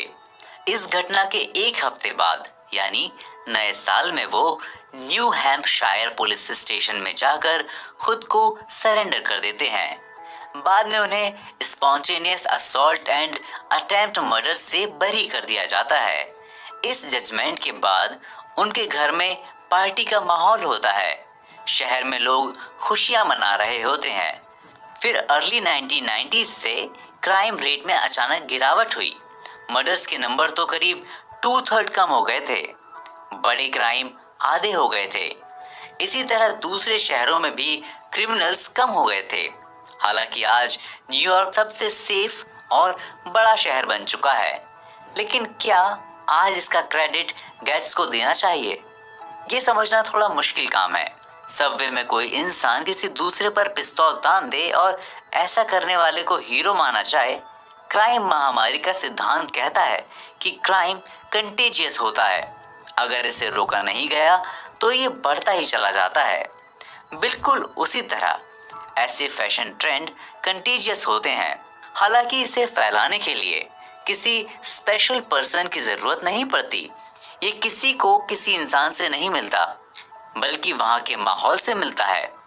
वहीं सबवे में होने वाले क्राइम को कम करने का क्रेडिट पुलिस ऑफिसर ब्रैटन को भी जाता है, जिन्होंने ट्रांजिट पुलिस को एक ऐसी ऑर्गेनाइजेशन में कन्वर्ट कर दिया था जो अंडरग्राउंड लाइफ के छोटे से रूल वायलेशन पर भी ध्यान देती थी। उन्होंने क्रिमिनल्स में इस तरह का खौफ पैदा कर दिया था कि कोई भी क्रिमिनल बनने की बात दिमाग में नहीं ला सकता था। हालांकि जब इस बात पर रिसर्च की गई तो पाया गया कि गेट्स क्राइम और क्रिमिनल से बहुत परेशान थे। उन पर एक बार 1981 में और एक बार 1984 में हमला किया गया था। उनका एक इलेक्ट्रॉनिक गैजेट भी छीन लिया गया था। एक बार तो उन पर कुछ ब्लैक बॉयज ने फायरिंग भी कर दी थी। गेट्स की बायोग्राफी लिखने वाली लिलियन रूबिन इस कंक्लूजन पर पहुंचती हैं कि गेट्स ने अपनी गोलियों से जिसे निशाना बनाया था वो उसके प्रेजेंट से ज्यादा पास्ट में था। तो आइए इसी के साथ बढ़ते हैं अपने अगले चैप्टर पर। मेरे साथ यूं ही बने रहें और सुनते रहें द टिपिंग पॉइंट की audio book summary. Book group culture में एक जाना पहचाना नाम। अब आइए वर्बल प्रमोशन के एक और शानदार एग्जाम्पल्स के बारे में जानते हैं। 1996 में जानी मानी एक्ट्रेस और प्ले राइटर रेबेका वेल्स की एक बुक पब्लिश हुई जिसका टाइटल था divine secrets of Ya Ya sisterhood. Wells ने इससे पहले भी एक किताब लिखी थी लिटिल अलर्ट्स एवरीवेयर, जो सिर्फ उनकी ही सिटी में फेमस हो पाई थी। उन्होंने जब अपनी दूसरी किताब का रीडिंग सेशन रखा तो उसमें सिर्फ 7 लोग सुनने वाले हैं। 7 लोग सुनने वाले थे, बट उन 7 लोगों ने जिस तरह से उस बुक का वर्बल प्रमोशन यानी माउथ पब्लिसिटी की थी, उसकी वजह से उस बुक की हार्ड कवर की 15,000 कॉपियां सेल हो गई थीं। फिर 1 साल बाद इसकी पेपर बैक पब्लिश हुई तो स्टार्टिंग के कुछ महीनों में ही इसके पहले एडिशन की 18,000 कॉपीज सेल हो गईं, जो उनकी उम्मीद से बहुत ज़्यादा थी। फिर कुछ महीनों बाद पेपर बैग की बिकने वाली कॉपीज के नंबर 30,000 तक पहुंच गए। जब वेल्स और उनके ग्रुप ने इसका पता लगाया तो पता चला कि इस बुक को बच्चियां भी पढ़ रही हैं और बड़े उम्र की औरतें भी पढ़ रही हैं। तब वेल्स और उनके एडिटर को लगा कि बुक का प्रमोशन करने का ये सही टाइम है। फिर उन्होंने न्यूयॉर्क मैगजीन में एक ऐड दिया। इसका उन्हें ये फायदा हुआ कि उनकी बुक की सेल डबल हो गई, यानी 60,000 कॉपीज तक पहुंच गई। फिर उन्हें देश के कई लिटरेसी प्रोग्राम में बुलाया जाने लगा। फिर वहां उन्होंने देखा कि उनकी बुक की रीडिंग सेशन में माँ और बेटियां एक साथ आ रही हैं। कभी कभी तो क्लास 5th और 6th में पढ़ने वाली लड़कियां भी रीडिंग सेशन में आ रही हैं। ये उनके लिए बड़ी बात थी। हालांकि divine secrets of Ya Ya sisterhood अभी भी बेस्ट सेलर की लिस्ट में लिस्टेड नहीं हुई थी। 18 बार रीपब्लिश होने पर और 2.5 लाख कॉपीज के बिकने के बाद भी इस बुक की किसी भी मीडिया में चर्चा नहीं हो रही थी। तब अचानक उस बुक का वर्बल प्रमोशन शुरू हो गया, यानी माउथ पब्लिसिटी शुरू हो गई। उस बुक को जो भी पढ़ता वही वेल्स की राइटिंग की तारीफ करने लगता। फिर हालात बदल गए। उसके बाद रीडिंग सेशन में करीब 700 से 800 लोग आने लगे। ये बुक एक एपिडेमिक यानी महामारी में तब्दील हो चुकी थी। लोगों में इसका इन्फेक्शन होना शुरू हो चुका था। बुक की राइटिंग इतनी कमाल की थी कि जो भी पढ़ता उसका कायल हो जाता। ये माँ और बेटी के रिलेशन में उनकी दोस्ती की एक शानदार कहानी थी। इसमें एक स्टेबिलिटी थी, यानी जो भी इसे पढ़ता उस पर घंटों सोचता। वे उस पर आपस में डिस्कस करते। इसमें वेल्स के प्रोफेशन का भी उन्हें काफी फायदा हुआ। उन्हें खुद में एक्ट्रेस होने का एडवांटेज मिल रहा था, क्योंकि जब वो रीडिंग करती तो उसमें वो एक्टिंग करके किरदारों में जान डाल देती थी। यानी वेल्स में एक आइडियल सेल्समैन की क्वालिटी है। लेकिन इसका एक और सबसे बड़ा कारण है, जिसका रिलेशन महामारी के लास्ट प्रिंसिपल से है। यानी उनकी बुक की सक्सेस पावर ऑफ कॉन्टेक्स्ट का रिवॉर्ड है, जो सोशल एपिडेमिक के दौरान निभाई जाती है, जिसमें वो काबिलियत होती है वो समय के मुद्दों पर बात करती है, या एक ऐसा मुद्दा जिस पर चर्चा की जा सके। फिर divine secrets of Ya Ya sisterhood सबसे पहले northern California independent book sellers की बेस्ट सेलर की लिस्ट में लिस्टेड हुई। एक रीडिंग सेशन के दौरान उन्हें कुछ फीमेल रीडर से बात करने का मौका मिला। उन्होंने वेल्स से कहा कि वो एक बुक ग्रुप में करीब 2 सालों से है। जब उन्होंने उनकी बुक पढ़ी तो उनकी लाइफ में कुछ अजीब से चेंजेस आए। इस किताब ने उन लोगों को इतना मोटिवेट किया कि उन्होंने divine secrets of Ya Ya sisterhood नाम से ग्रुप बनाना स्टार्ट कर दिया। उन लोगों ने अपने ग्रुप में यूज करने के लिए वेल्स की पिक्चर पर उनके ऑटोग्राफ लिए। वेल्स की बुक का वायरस इंग्लैंड से लेकर अमेरिका तक फैलने लगा। वेल्स ने कुछ सालों तक सारे काम छोड़कर उसी पर फोकस्ड हो गईं। उन्होंने अपनी बुक के लिए एक जगह से दूसरी जगह का सफर शुरू कर दिया। वेल्स की सक्सेस स्टोरी से ये तो क्लियर हो गया कि छोटे और ऑर्गेनाइज्ड ग्रुप में भी किसी भी मैसेज या आइडिया को महामारी की तरह फैलाने की पावर होती है। फिर लोग उनकी बुक पर डिस्कस करने लगे। कहा जाता है कि जब आप किसी चीज के बारे में अपने फ्रेंड्स, रिलेटिव्स या जान पहचान वालों से 2 घंटे बात करते हैं तो उसे याद करना और एप्रिशिएट करना आसान हो जाता है। इसके बाद वे लोग इस कंटेजियस मैसेज के लिए कैरियर यानी वाहक की तरह काम करने लगे। वे वेल्स की बुक को इस तरह फैला रहे थे कि वो काम आज का एक वेल ऑर्गेनाइज्ड मीडिया कैंपेन भी नहीं कर सकता। इस तरह से ये शानदार वर्बल प्रमोशन महामारी बुक ग्रुप कल्चर में एक जाना पहचाना नाम बन गई। तो आइए इसी के साथ बढ़ते हैं अपने अगले चैप्टर पर। एयरवॉक शूज और हाइब्रिड मक्कों की सक्सेस स्टोरी। अब आइए एयरवॉक कंपनी की सक्सेस स्टोरी जानते हैं। एयरवॉकिंग स्केटिंग में एक फेमस स्टंट है। इसमें स्केटर छलांग लगाकर अपने पांव के नीचे से बोर्ड को खींचकर निकालता है और इसके बाद उस पर उतरने से पहले वो हवा में 2 बार समरसॉल्ट लगाता है। ये एक पुराना स्टंट है जो ट्रेडिशनल स्केटबोर्डिंग की स्पेशलिटी है। यही कारण है कि 1980s में जब 2 बिजनेसमैन ने शूज बनाने की कंपनी स्टार्ट की तो उन्होंने अपनी कंपनी का नाम एयरवॉक रखा। ये सैन डिएगो में थी, बट वो उस इलाके के टीनेजर्स के बीच स्केट कल्चर में शामिल थी। स्टार्टिंग में कंपनी ने फॉरेस्ट कलर के शूज बनाए। वे शूज इतने हार्ड थे कि कभी कभी उनको थोड़ा सॉफ्ट करने के लिए लोग उस पर कार चढ़ा देते थे। लेकिन कंपनी ने लोगों के बीच अपना ऐसा ट्रस्ट बनाया था, लोग उस शूज को भी पूरे दिल से पहनते थे, बार बार धोकर पहनते थे। स्टार्टिंग में कंपनी स्लोली आगे बढ़ रही थी, लेकिन फिर बाद में वो स्केट प्रोग्राम्स को स्पॉन्सर करने लगी। फिर कुछ सालों में ही बड़ी आसानी से ये $13 मिलियन की कंपनी बन गई। ऐसे ही कंपनी 1990 तक धीरे धीरे आगे बढ़ती रही। फिर कंपनी के ओनर्स ने एयरवॉक को पूरी दुनिया में एक ब्रांड की तरह एस्टैब्लिश करने की ठान ली। उन्होंने अपने बिजनेस ऑर्गेनाइजेशन को फिर से डिजाइन किया। उन्होंने स्केटबोर्डिंग के साथ सर्फिंग, स्नोबोर्डिंग, माउंटेन बाइकिंग और साइकिल रेस को भी अपना टारगेट बनाया। कंपनी इन सभी से जुड़े गेम को स्पॉन्सर करने लगी और बाद में एयरवॉक को लोगों की लाइफस्टाइल का एक पार्ट बना दिया। फिर उन्होंने एक आइडिया इजाद किया। वे कई रॉक बैंड से मिले और उनसे अपने शूज को पहनकर शो करने की पेशकश की। फिर उन्होंने जो सबसे अच्छा फैसला लिया वो ये था कि उन्होंने एक छोटी एड एजेंसी लैम्बेसिस को अपनी कंपनी के मार्केटिंग कैंपेन की जिम्मेदारी दे दी। ये उनके लिए एक शानदार फैसला साबित हुआ। 1993 में वो $16 मिलियन की कंपनी हो गई, 1994 में $44 मिलियन की और 1995 में ये बढ़कर 150 मतलब $150 मिलियन की कंपनी बन गई। 1996 आते आते वो 175 मिलियन तक पहुंच गई। फिर एक मार्केटिंग रिसर्च में ये पता चला कि एयरवॉक नाइकी और एडिडास के बाद दुनिया भर के टीनेजर्स के लिए 13वें नंबर की सबसे बेस्ट कंपनी है। एयरवॉक का पीक पर पहुंचने का सबसे बड़ा कारण लैम्बेसिस के कैंपेन थे।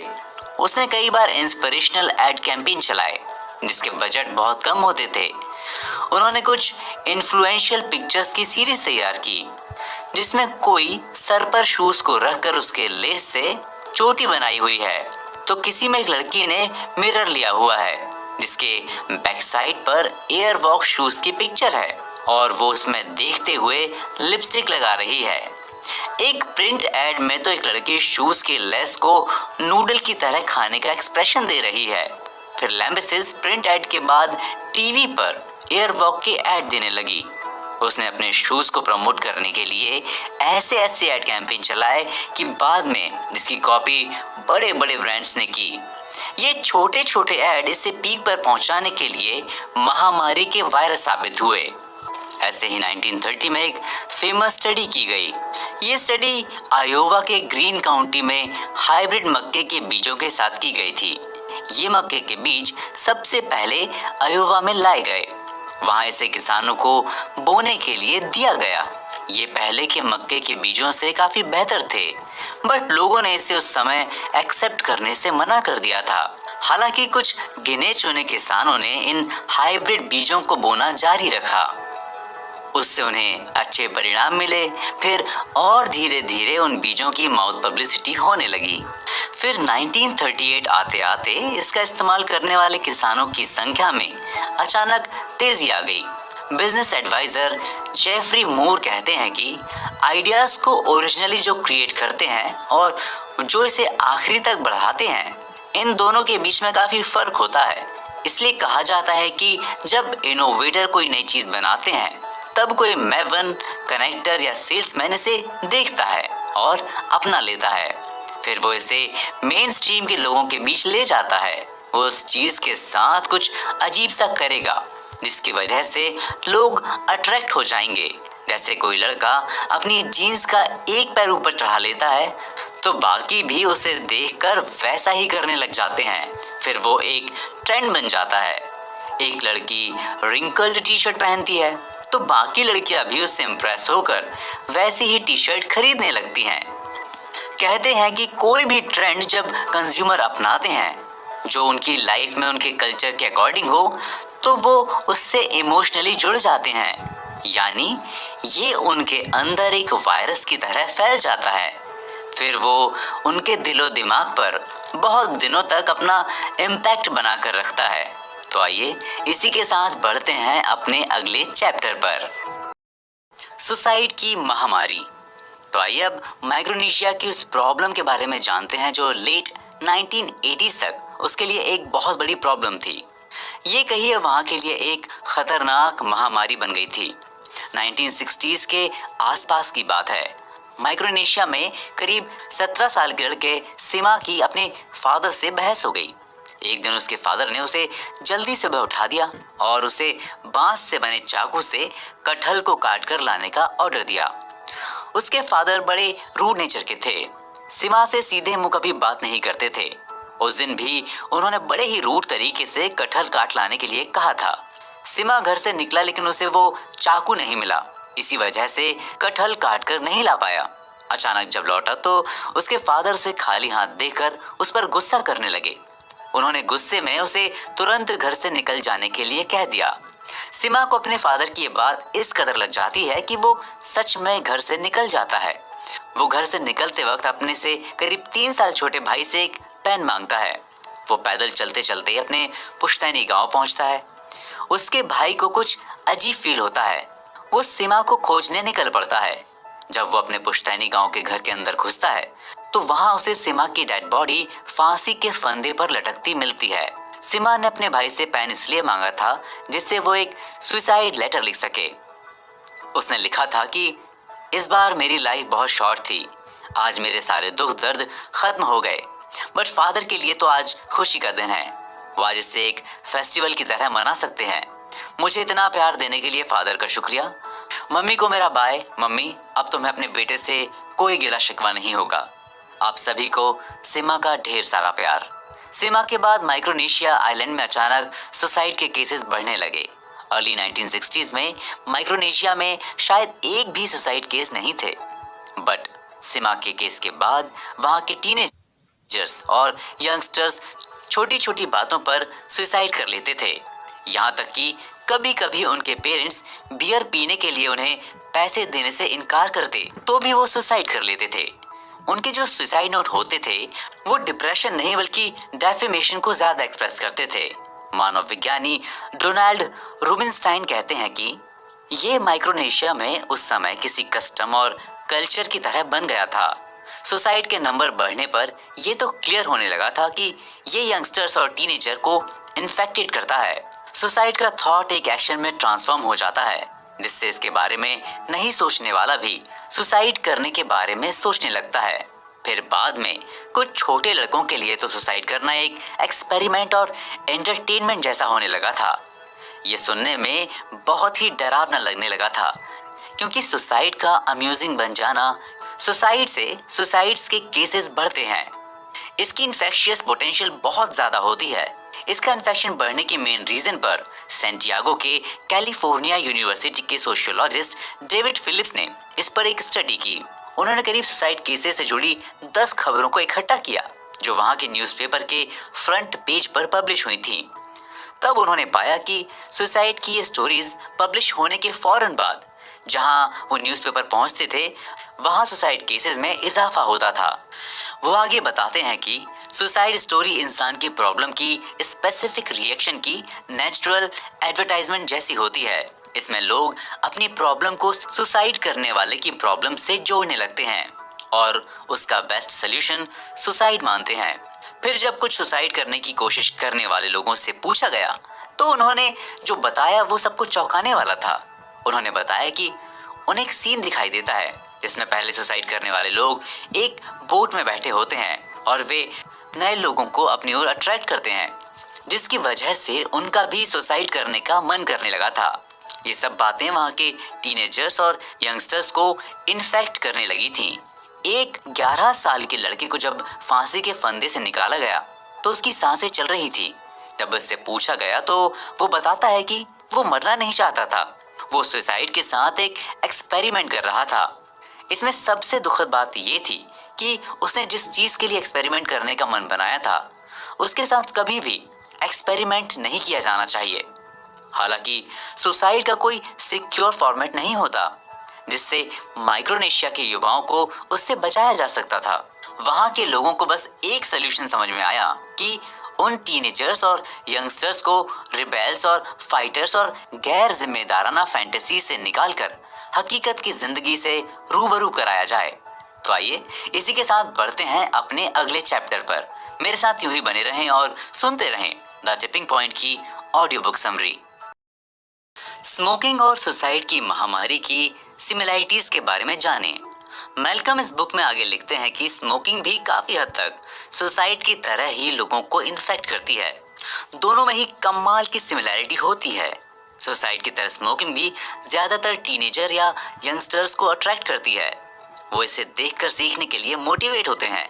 उन्होंने इस पर एक सर्वे किया। हालांकि ये कोई साइंटिस्ट स्टडी नहीं थी।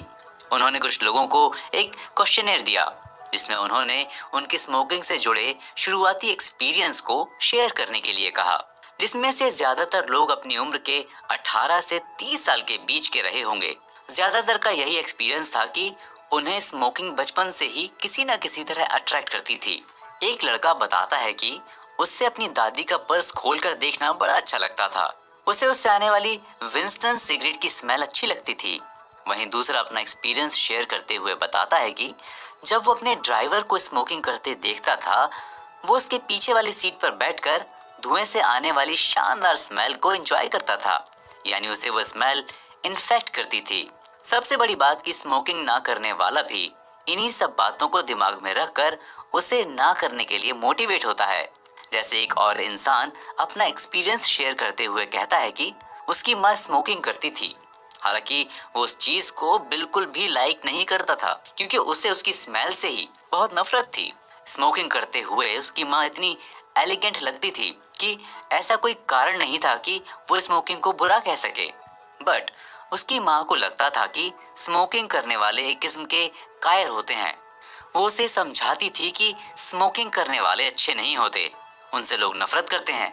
शायद अपनी माँ की इन्हीं बातों की वजह से वो स्मोकिंग से नफरत करता था। जैसे एक और इंसान स्मोकिंग ना करने का प्लान इसलिए बनाता है क्योंकि उसके साथ कुछ मेमोरीज जुड़ी हुई थी। वो बताता है कि वो एक लेडी को अक्सर स्मोकिंग करते हुए देखता था। उस लेडी को मेकअप करने का बहुत शौक था। वो अपने अपर आईज पर बहुत ज्यादा मेकअप करती थी। जब वो उसके मैनिक्योर की हुई उंगलियों में एक लंबा सिगरेट होल्डर फंसा हुआ देखता था तो उस सीन को देखकर डर जाता था। उसकी स्मोकिंग ना करने का सबसे बड़ा कारण यही था कि एक ब्यूटीफुल लेडी एक सिगरेट की वजह से खतरनाक लगती थी। तो यहाँ ठीक सुसाइड की तरह ही स्मोकिंग भी एक तरह से अट्रैक्ट करती है या इन्फेक्टेड करती है। ऐसे ही सुसाइड ना करने वाले भी सुसाइड करने वालों से सीख लेते हैं। उनके ना रहने के बाद उनकी फैमिली रिलेटिव के हालात को देखकर वो सुसाइड जैसी चीजों को दिमाग से निकाल देते हैं। अब यहाँ पर दोनों ही चीजों में एक बात क्लियर है कि इस महामारी को पीक पर पहुंचाने वाले लोग सेल्समैन की तरह काम करते हैं। मेलकम के इस सर्वे में अपना फीडबैक देने वाले लोग एक स्पेशल इंसान का बार बार जिक्र करते हैं जिसने उन्हें स्मोकिंग करने के लिए मोटिवेट किया। वही एक इंसान स्मोकिंग को स्टार्ट करने के अपने एक्सपीरियंस को शेयर करते हुए बताता है कि जब वो 10th क्लास में था तो उसकी फ्रेंडशिप पैम नाम की एक लड़की से हो गई थी। वो करीब 15 साल की थी बट वो एडल्ट दिखती थी, यानी अपनी उम्र से काफी बड़ी लगती थी। पैम उसे इसलिए अट्रैक्ट करती थी क्योंकि वो अपार्टमेंट में रहती थी, क्योंकि उसके पास बहुत कम अपार्टमेंट थे। जब वे अपने स्कूल बस में बैठते थे तो बस की पिछली सीट पर जाकर उन्हें धुएं का छल्ला बनाकर उड़ाते हुए बड़ा मजा आता था। उसे स्मोकिंग का कश कैसे खींचते हैं पहली बार पैम ने ही सिखाया था। ज्यादातर स्मोकिंग करने वालों का एक्सपीरियंस ऐसा ही होता है। वो किसी से अट्रैक्ट होकर या फिर उनको स्मोकिंग करते हुए देखकर खुद स्मोकिंग करना स्टार्ट कर देते हैं। इस सर्वे में उन्हें एक इंटरेस्टिंग बात पता चली कि स्मोकिंग करने वाले स्मोकिंग ना करने वालों से ज्यादा ऑनेस्ट होते हैं। वो अपने बारे में खुलकर बात करते हैं। हालांकि ये बात सभी स्मोकिंग करने वालों पर लागू नहीं होती, बट ज्यादातर ऑनेस्ट होते हैं। इसके पीछे एक प्रिंसिपल काम करता है। वे इतने बैरियर को तोड़ चुके होते हैं कि वो मूडी हो जाते हैं। वे ये परवाह करना छोड़ देते हैं कि लोग उनके बारे में क्या सोचते हैं। जैसे एक ने अपना एक्सपीरियंस शेयर करते हुए बताया कि वो करीब 9 या 10 साल का रहा होगा तो उसकी देखभाल के लिए उसके पेरेंट्स ने एक अंग्रेज डोमेस्टिक हेल्पर मैगी को अपॉइंट किया था। मैगी उसे सेक्सी लगती थी और जब वो स्मोकिंग करती थी तो और भी ज्यादा अट्रैक्टिव लगती थी। इसी वजह से वो उसे बार बार स्मोकिंग करने की रिक्वेस्ट करता था। यही कारण है कि टोबैको कंपनी स्मोकिंग को शानदार तरीके से दिखाने की कोशिश करती है जिससे लोग अट्रैक्ट हों, उससे अपनी लाइफस्टाइल में शामिल कर लें। यही कारण है कि एंटी स्मोकिंग मूवमेंट ने उन्हें ऐसा करने से मना किया है। उन मूवमेंट्स का मेन पर्पस था कि धूम्रपान कभी भी करना ना तो शानदार था ना ही है। स्मोकिंग की महामारी की शुरुआत भी ठीक उसी तरह से हुई थी जैसे माइक्रोनेशिया में सुसाइड की महामारी की शुरुआत हुई थी, यानी दोनों वर्बल महामारी से शुरू हुई थी। इसके पीछे पैम, मैगी जैसे सेल्समैन का हाथ होता है। फिर चाहे सुसाइड की महामारी हो या स्मोकिंग की, दोनों को बढ़ाने के लिए कुछ चुनिंदा लोग थे। इसी के साथ बढ़ते हैं अपने अगले चैप्टर पर, स्मोकिंग को रोकने की कुछ पॉसिबल स्ट्रेटजीज। अब आइए इन्फेक्टिविटी के मुद्दे पर बात करते हैं कि इसे कैसे रोका जा सकता है। इसके लिए स्मोकिंग का ही एग्जाम्पल ले लीजिए। स्मोकिंग को बढ़ने से रोकने के लिए दो पॉसिबल स्ट्रेटजीज हो सकती हैं। फर्स्ट, मैप जैसे लोगों को स्मोकिंग करने से रोका जाए। अगर देखा जाए तो ये सबसे मुश्किल तरीका होगा, क्योंकि ये नई उम्र के लोग हैं, ये जल्द ही रेबेल हो जाते हैं। इनको नेशनल हेल्थ एडवाइस जैसी चीजें आसानी से समझ में नहीं आती। एक दूसरी पॉसिबिलिटीज हो सकती है, उन सब लोगों को मनाया जाए जो मैगी, पैम जैसे लोगों को देखकर स्मोकिंग करने के लिए मोटिवेट होते हैं। उन्हें ये एहसास करना चाहिए कि उनके लिए क्या शानदार है, जिससे उन्हें मोटिवेट होना चाहिए। बट अगर देखा जाए तो ये भी उतना ही टफ टास्क है जितना कि फर्स्ट वाला था, क्योंकि ज्यादातर पेरेंट्स अपने बच्चों के साथ इस तरह का रिलेशन नहीं डेवलप कर पाते, जिसकी वजह से उनके बच्चे उनकी बात को आसानी से मान सकें, क्योंकि वे अपने बच्चों को अपने जीन देते हैं, जिसका उनकी लाइफ में एक बहुत इंपॉर्टेंट रोल होता है। जैसे पेरेंट्स बचपन में उन्हें बहुत सारा लाड़ प्यार देकर उन्हें शुरुआत से मिलने वाले इमोशनल न्यूट्रिशन से दूर कर देते हैं, जिसकी कमी को वे बड़े होने पर महसूस करते हैं। क्योंकि ज्यादातर पेरेंट्स को लगता है कि वे अपने बच्चों को 8 घंटे का टाइम देते हैं, बट अगर हकीकत में देखा जाए तो वे अपने बच्चों को सही से 1 घंटे का भी टाइम नहीं देते, जिससे वे उन्हें एक स्पेसिफिक सोशल इन्वायरमेंट को बिल्ड करने और एडल्ट होने के लिए समझा सकें। उनको लगता है कि वे करीब 16 साल तक अपने बच्चों को प्यार देते हैं, वो जो चाहते हैं वो उन्हें अवेलेबल करा देते हैं, उनका मनपसंद खाना खिलाते हैं और जगह पर घुमाते हैं। बट देखा जाए तो उनकी पर्सनैलिटी को डेवलप करने के लिए इंटेलेक्चुअल स्किल्स नहीं दे पाते। इस तरह से वे एक ही घर में रहने वाले दो अजनबी की तरह होते हैं। यही कारण है कि स्मोकिंग का इमोशनल प्रॉब्लम्स के साथ एक मजबूत रिलेशन होता है। उनमें कम सेल्फ रिस्पेक्ट, रेबेल नेचर, घरेलू माहौल उन्हें स्मोकिंग की तरफ बढ़ाने के लिए एक इन्फेक्शन की तरह काम करता है। अब सवाल ये उठता है कि क्या कारण है कि एंटी स्मोकिंग मूवमेंट के बाद भी सिगरेट के दाम बढ़ते जा रहे हैं। किसी के दाम तभी बढ़ते हैं जब उसकी डिमांड बढ़ती है, जबकि सिगरेट के ऐड कम आते हैं। रेडियो, टेलीविजन, न्यूज़पेपर में पब्लिक हेल्थ मैसेजेस चलाए जा रहे हैं। स्कूल स्टूडेंट्स को एंटी टबैको कैंपेन से जोड़ा जा रहा है। फिर भी वहीं दूसरी तरफ टीनेजर्स में स्मोकिंग की प्रॉब्लम बढ़ती जा रही है। स्मोकिंग करने वालों की संख्या डे बाय डे बढ़ती ही जा रही है। इसका सबसे बड़ा कारण सेल्समैन का इम्पैक्ट है। वो इसे इस तरह से प्रमोट कर रहे हैं कि कॉमन लोग समझ ही नहीं पा रहे हैं। यही कारण है कि बड़े से बड़े एंटी स्मोकिंग कैंपेन भी उनके इस प्रमोशन के इफेक्ट को खत्म कर पाने में सक्सेस नहीं हो पाते। इसका एक बेस्ट सोल्यूशन हो सकता है कि टीनेजर को एक्सपेरिमेंट के लिए ज्यादा लॉजिकल अप्रोच दी जाए। कुछ एक्सपर्ट्स का मानना है कि अगर टबैको कंपनीज निकोटिन का लेवल कम कर दें तो इससे ज्यादा स्मोकिंग करने वाला भी कम निकोटिन ले पाएगा। दुनिया के लीडिंग निकोटिन एक्सपर्ट जैक हेनिंगफील्ड कहते हैं कि अगर कोई 5 सिगरेट पी लेता है तो वो करीब 4 या 5 मिलीग्राम निकोटिन कंज्यूम कर लेता है, जो उसे स्मोकिंग के नशे की लत लगाने के लिए काफी होता है। यही कारण है कि कुछ टीनेजर सिगरेट के साथ एक्सपेरिमेंट करते करते सिगरेट पीना स्टार्ट कर देते हैं। ज्यादातर केसेस में यही हुआ है कि कुछ लोग मजे लेने के लिए सिगरेट पीना शुरू कर दे हैं। ज्यादातर केसेस में यही हुआ है कि कुछ लोग मजे लेने के लिए सिगरेट पीना स्टार्ट कर देते हैं, फिर वही बाद में सिगरेट के एडिक्ट हो जाते हैं। कभी कभी तो उनकी ये हालत हो जाती है कि अगर उन्हें सही समय पर सिगरेट ना मिले तो उनका दिमाग काम करना बंद कर देता है। जब सिगरेट में निकोटिन का लेवल कम होगा तो वो सिर्फ उनका एक्सपेरिमेंट एक एक्सपेरिमेंट बनकर ही रह जाएगा। वे सिगरेट के एडिक्ट नहीं होंगे, क्योंकि ज्यादातर टीनेजर्स को अपनी लाइफ में स्मोकिंग के साथ एक्सपेरिमेंट करने के कई मौके मिलते हैं। जैसे कभी कभी मैगी जैसे डोमेस्टिक हेल्पर या पैम जैसी क्लासमेट मिल जाती है, या फिर कम उम्र का रिबेलियन और इररिस्पॉन्सिबल फैंटेसीज उन्हें एक्सपेरिमेंट करने के लिए मोटिवेट करती हैं। सबसे बड़ी बात कि कम उम्र के बच्चों को किसी भी चीज का एक्सपेरिमेंट करना अच्छा लगता है। अगर निकोटिन का लेवल कम होगा तो फिर स्मोकिंग करना काफी हद तक कोल्ड की तरह होगा, यानी इससे से ज्यादा उन्हें कोल्ड हो जाएगा, जो 1-2 दिन तो परेशान करेगा, बट बाद में ये आसानी से गायब भी हो जाएगा। तो सुसाइड और स्मोकिंग सोसाइटी की दो बड़ी प्रॉब्लम्स हैं। अनफॉर्चुनेटली सुसाइड का कोई सिक्योर फॉर्मेट नहीं होता जिससे कि टीनेजर्स को इससे बचाने में हेल्प मिलती, बट स्मोकिंग से बचाने के कई सेफ तरीके हैं। इस एडिक्शन के प्रोसेस के टिपिंग पॉइंट को ध्यान में रखकर हम स्मोकिंग का ज्यादा सेफ और ज्यादा देर तक ना रुकने वाला एक पोटेंशियल वे बना सकते हैं। तो आइए इसी के साथ बढ़ते हैं अपने अगले चैप्टर पर, यानी इस बुक समरी के आखिरी चैप्टर पर। छोटी छोटी चीजें बड़े बदलाव लाने की ताकत रखती हैं। सोशल एपिडेमिक के मतलब को समझने के लिए सबसे पहले हमें ये समझना होगा कि इंसान की आपस की बातचीत ही सबसे कारगर, अनयूजुअल और रेजिस्टेंट रूल्स हैं।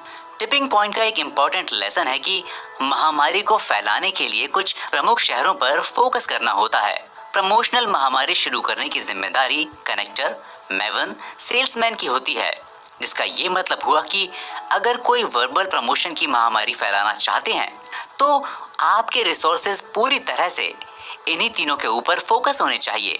यानी आप पॉल रिवियर की तरह अपना मैसेज फैलाते हैं तो आपकी जीत होगी या हार। लेकिन अगर आप विलियम डावेस की तरह मैसेज देंगे तो लोगों पर कोई फर्क नहीं पड़ेगा। आपको सिर्फ सिस्मी स्ट्रीट के क्रिएटर की तरह सोचना होगा। एक ऐसा टेलीविजन शो बनाना होगा जो लोगों को पसंद आए। टिपिंग पॉइंट पर पहुंचने के लिए ये भी बहुत ज़रूरी है कि हम दुनिया के प्रति अपनी थिंकिंग को चेंज करें। हमें इम्प्रेसिव अनकंट्रोल्ड चेंजेस का अनुमान लगाने में परेशानी होती है। हम इसे एक्सेप्ट नहीं कर पाते कि एक कागज के टुकड़े को 50 बार से ज़्यादा मोड़ दिया जाए तो ये सूर्य तक पहुंच सकता है। यानी अगर आप किसी चीज़ को थोड़ा थोड़ा करते हैं तो आप उससे कोई ना कोई रिजल्ट ज़रूर हासिल करेंगे।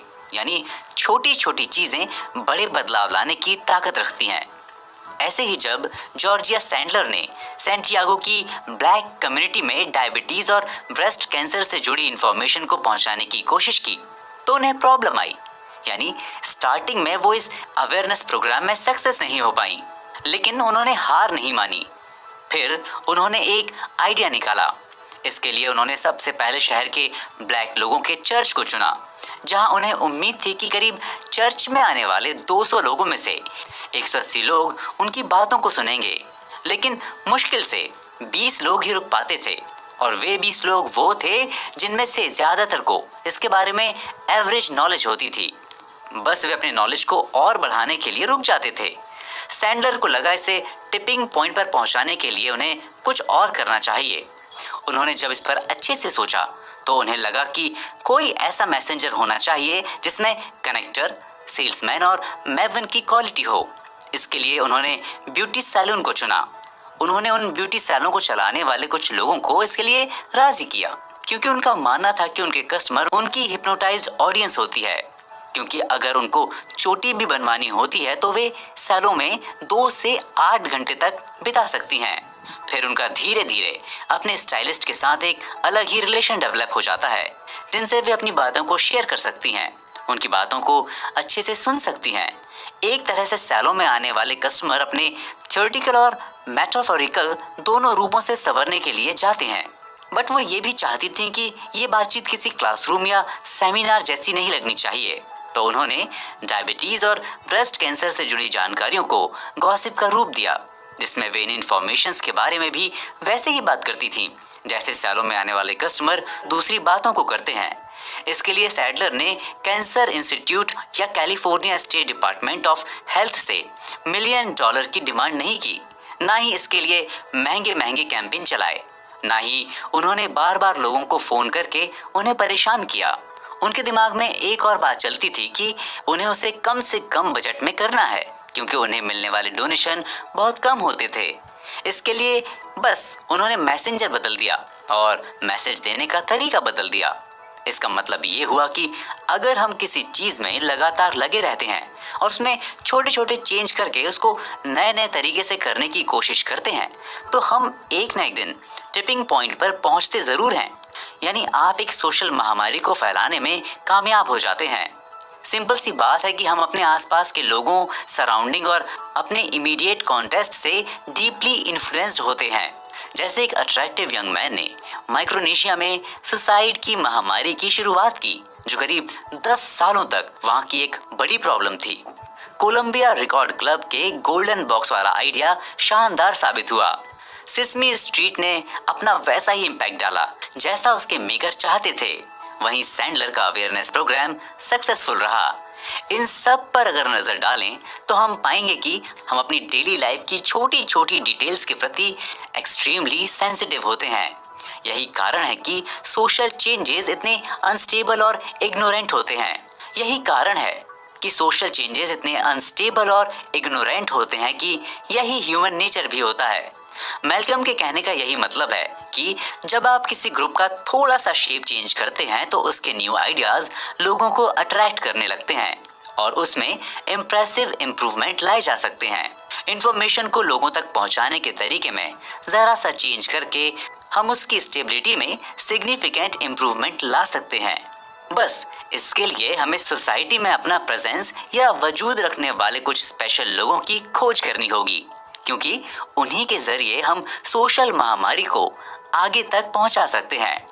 बस इसके लिए आपको अपने आसपास की दुनिया पर नजर बनाए रखना होगा। ये देखने में जितना ज्यादा टफ दिखता है उतना है नहीं। आपके द्वारा की गई एक सही छोटी सी कोशिश आपके आइडिया को पीक पर पहुंचा सकती है। तो आइए इसी के साथ इस बुक समरी को यहीं एंड करते हैं। फिर मिलेंगे किसी और बुक समरी के साथ। अगर हमारी ये वीडियो आपके लिए हेल्पफुल रही है तो हमारे चैनल को सब्सक्राइब कर लें और वीडियो को लाइक भी कर लें।